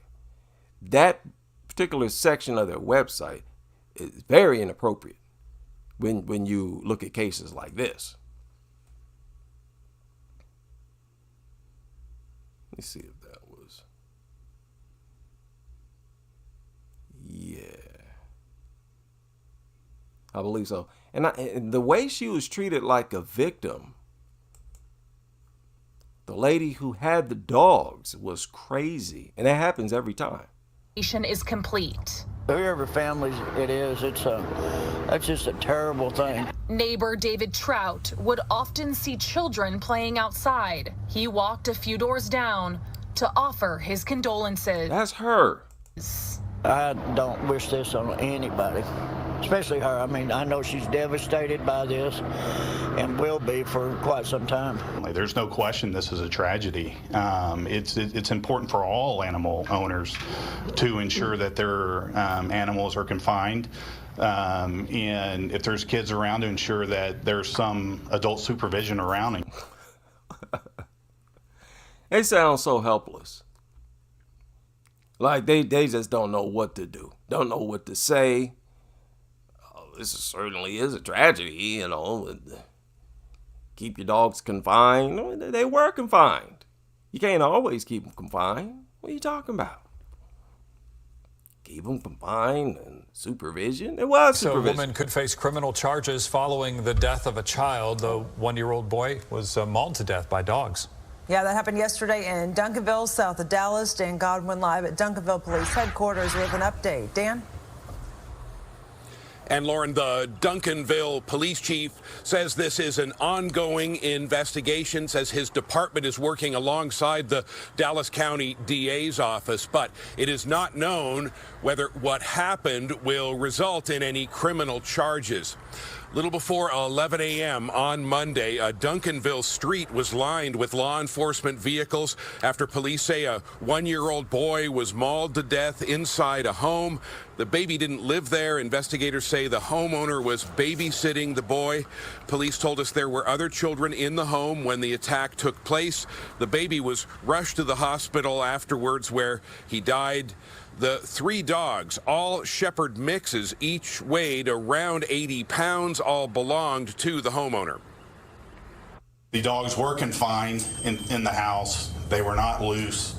The resident at the location, she attempted to... They were confined in the house. They were not loose. The attack took place inside the house where they were loose. All right. She attempted to pull the dogs from the infant unsuccessfully until the officers got there, at which point she sustained some injuries as well. Whoever family it is, that's just a terrible thing. Neighbor David Trout says he'd often see children playing outside the home where the attack happened. What insanity. My goodness. They were confined. They were not loose. So they were in crates inside the home? Okay. How'd the attack happen? What are you talking about? Happened yesterday. He walked a few doors down to offer his condolences. Offered her condolences for what? They weren't her kids. She was babysitting. She should not be shown sympathy. She should be questioned, arrested. The environment she created caused the death.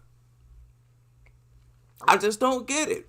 Why does the law fall apart when a dog carries out a torture killing?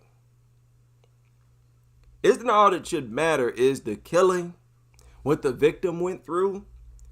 Deal with the perpetrator the same, no matter who or what it is.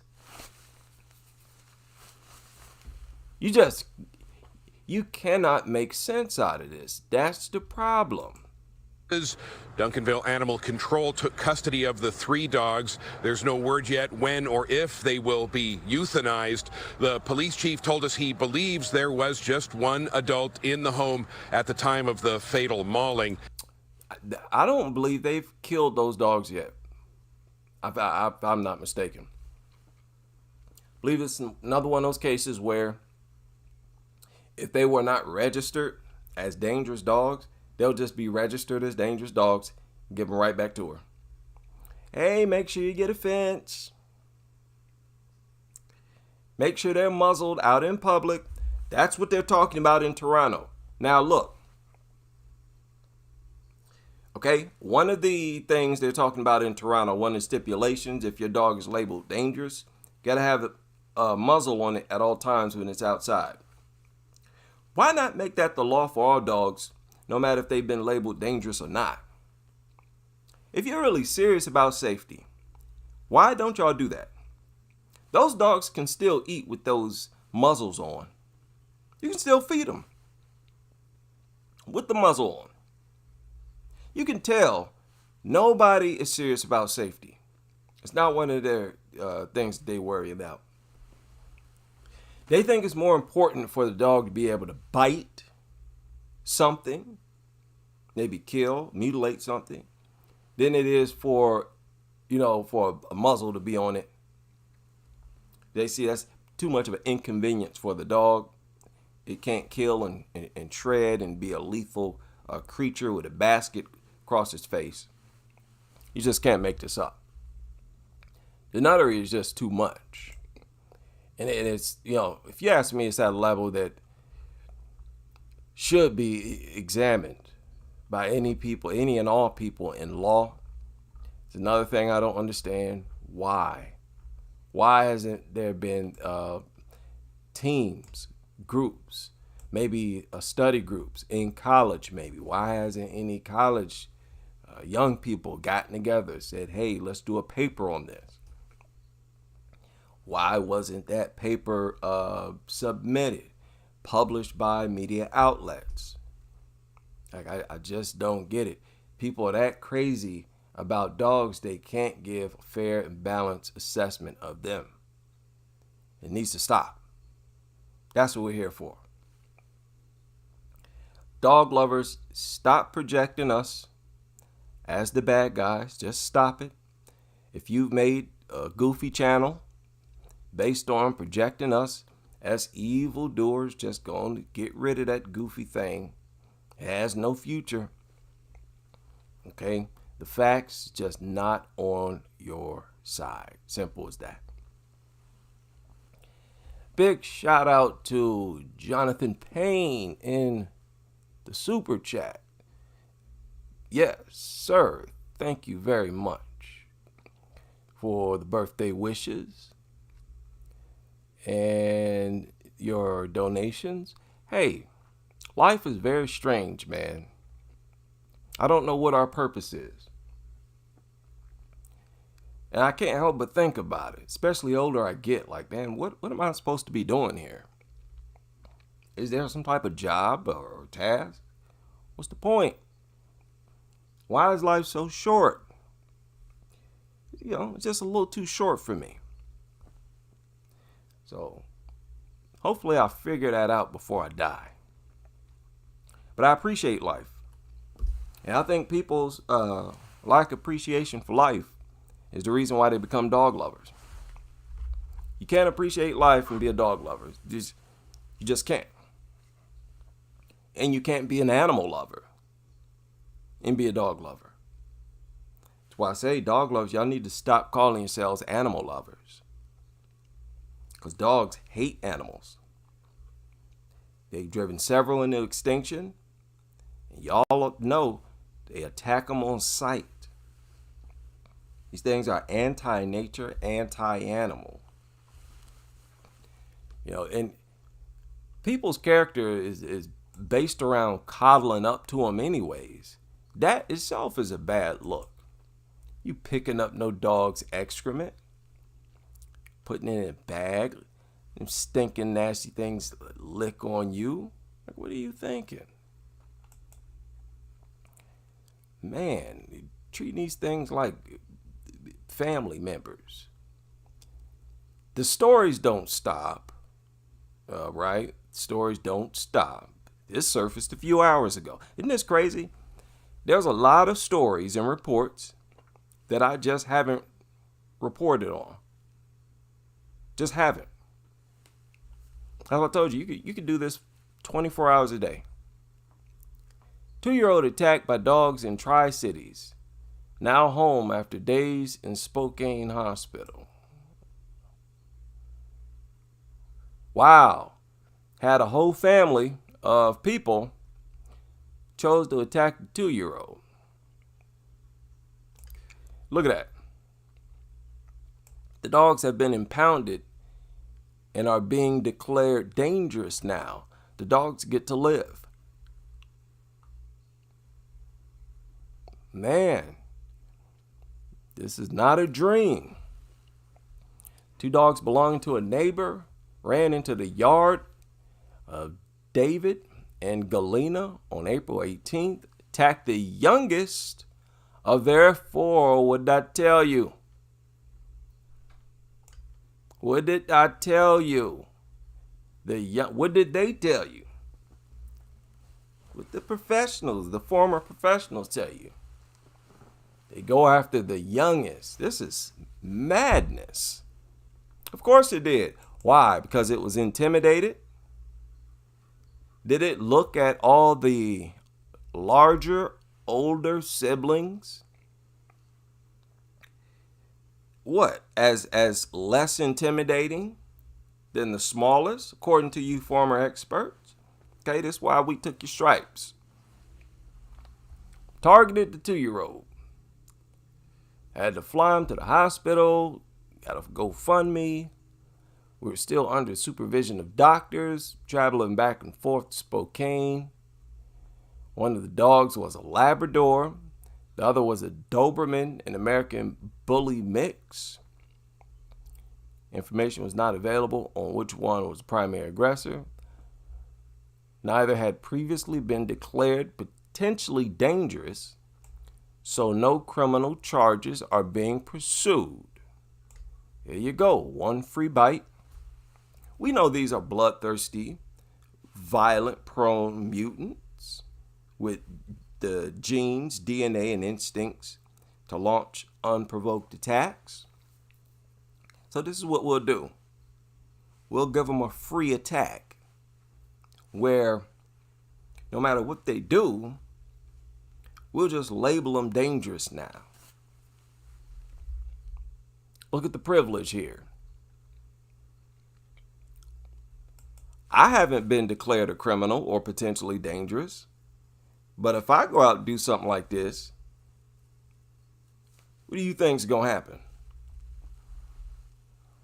Dogs have been impounded, declared dangerous. Okay. The area where the attack occurred. Look. This is the punishment.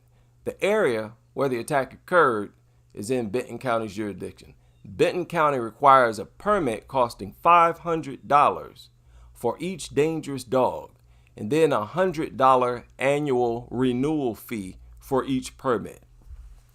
So how is this supposed to make the community safer?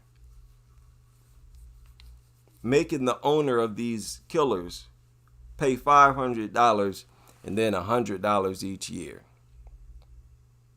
That's supposed to increase safety? Ain't that crazy? Oh yeah, we'll punish you.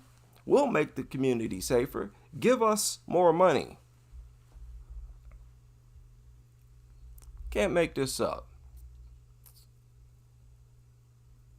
So, yeah, they have created a GoFundMe. And I don't know where that money is going to be spent, what it's going to be spent on. Hopefully it's all on the victim, right? And hopefully the victim is not forced to go around dogs again. Really can't make this up. So I've had a very pleasant 2 hours and 22 minutes chopping it up with the Crusaders. Again, thank you all for being sane individuals and seeing where I'm coming from, sort of co-signing with me as far as these worthless mutants. I feel bad, I really do, about dogs in society because I'm forced to cut off so many contact with so many people. You really can't enjoy life the way you used to after you wake up. You can't go into a club crowded full of people. You know how much dog filth, how much a higher concentration there is inside of a packed club, people in there sweating, dancing. First of all, they come into there, places like that, with dog all over them. And then they start sweating and bumping and rubbing. The atmosphere, Desi, you can't enjoy life like you used to. And I wouldn't be around that type of crowd anyways. But crowds in general, you realize they're dangerous. A lot of these people, they don't believe in washing themselves after they rubbed all over their dog. Because doing that they feel disrespectful to the dog, treating it like it's nasty, which it is. But you got to understand, a lot of people are against that. They enjoy and they applaud other dog lovers who don't wash, who don't wipe their face. They're not the type to have their dog lick on their face and then reach over, grab sanitation wipe and wipe their face, like many of their experts tell them to do. They have emotions that's against doing things. That's a dangerous group of people to be making physical contact with. You just heard the CDC saying wipe everything, even where they were, saying if they walked anywhere, sat anywhere, sanitize it. They're telling you these things are filthy nasty. And yeah, people will wake up though. They're waking up now. You know, good number of people are in and out of our platforms. I think we're doing pretty good, especially to have been out for such a short period of time. It might be a long period of time for some of us, but it's not that long. 8 years is not that long, right? And I believe I had my original channel started 8 years ago, if I'm not mistaken. Right? I think 2016, somewhere around there. So we're brand new on the scene, and I think we're doing pretty good so far. At least 2 petitions. We helped drive the numbers up on at least 2 petitions. We need to make more petitions. We really do. Because, you know, other people make petitions about any and everything. We got a pretty strong base. We can make petitions and at least give them a good, strong start. Petition some of these places, stop bringing dogs in here. Dogs should not be allowed in here. Petitions saying, hey, you got to honor the dog policy. No dogs over 20 pounds, period. I don't want to hear nothing. A petition that says you can't bypass the dog policy with an emotional support dog. There's a reason why laws don't protect emotional support dogs, or at least some laws. Most laws, like bringing them into a grocery store and stuff like that, emotional support dogs are not covered. So why doesn't the same thing apply to like an apartment complex? Many type of petitions. And listen, I don't even care if it's concentrated to one city. You see something crazy in your city, I'm talking about everybody listening. Something that a petition could probably help change, we should start making stuff like that. Yeah, because we don't need to live in your city. We've signed a number of petitions. We can make things happen, man.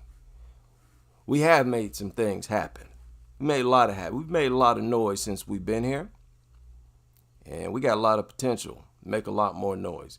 Eventually be significant enough where if we say we don't like something, they feel the impact. We see a mutt in Kroger's, Kroger see a loss in funds. That go for any and everything. Airlines, everything.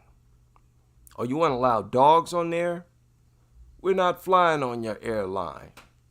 And then the owners of those airlines look at the money and income the other airlines making that don't allow dogs and follow suit. I hope I'm around for that. For the time we're able to have that type of impact on different companies and dictate. I'm telling you, by then, we have to be having things created for us. Items, places to live. Can you imagine a dog-free community where a dog's just not allowed? Maybe make it gated, reinforced gates. No dogs allowed. We'd be hated by dog lovers. You already know they late at night or creep down there, try to bypass our fence, try to harm us. Y'all do that, dog lovers, just because we keeping dogs out. How dare you make a space where dogs are not allowed? Remember that lady who took her dog on a no dog allowed playground, call herself socializing. Then somebody in the comment section pointed out that that's a common thing to do. For them to take dogs to playgrounds to try to socialize them.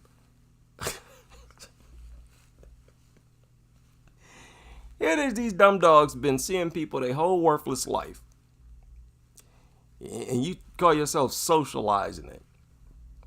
That thing ain't gonna see no more people that's gonna make it any less aggressive at this point. Now I just got a notification that ads have been inserted into this live stream. I'm sorry, I didn't mean to do that. Are y'all seeing ads in this live stream? All right, let me cut this live stream off. I enjoyed my time with you all. It's a very long live stream. And I hope you all are able to join me on the next as we continue with this crusade.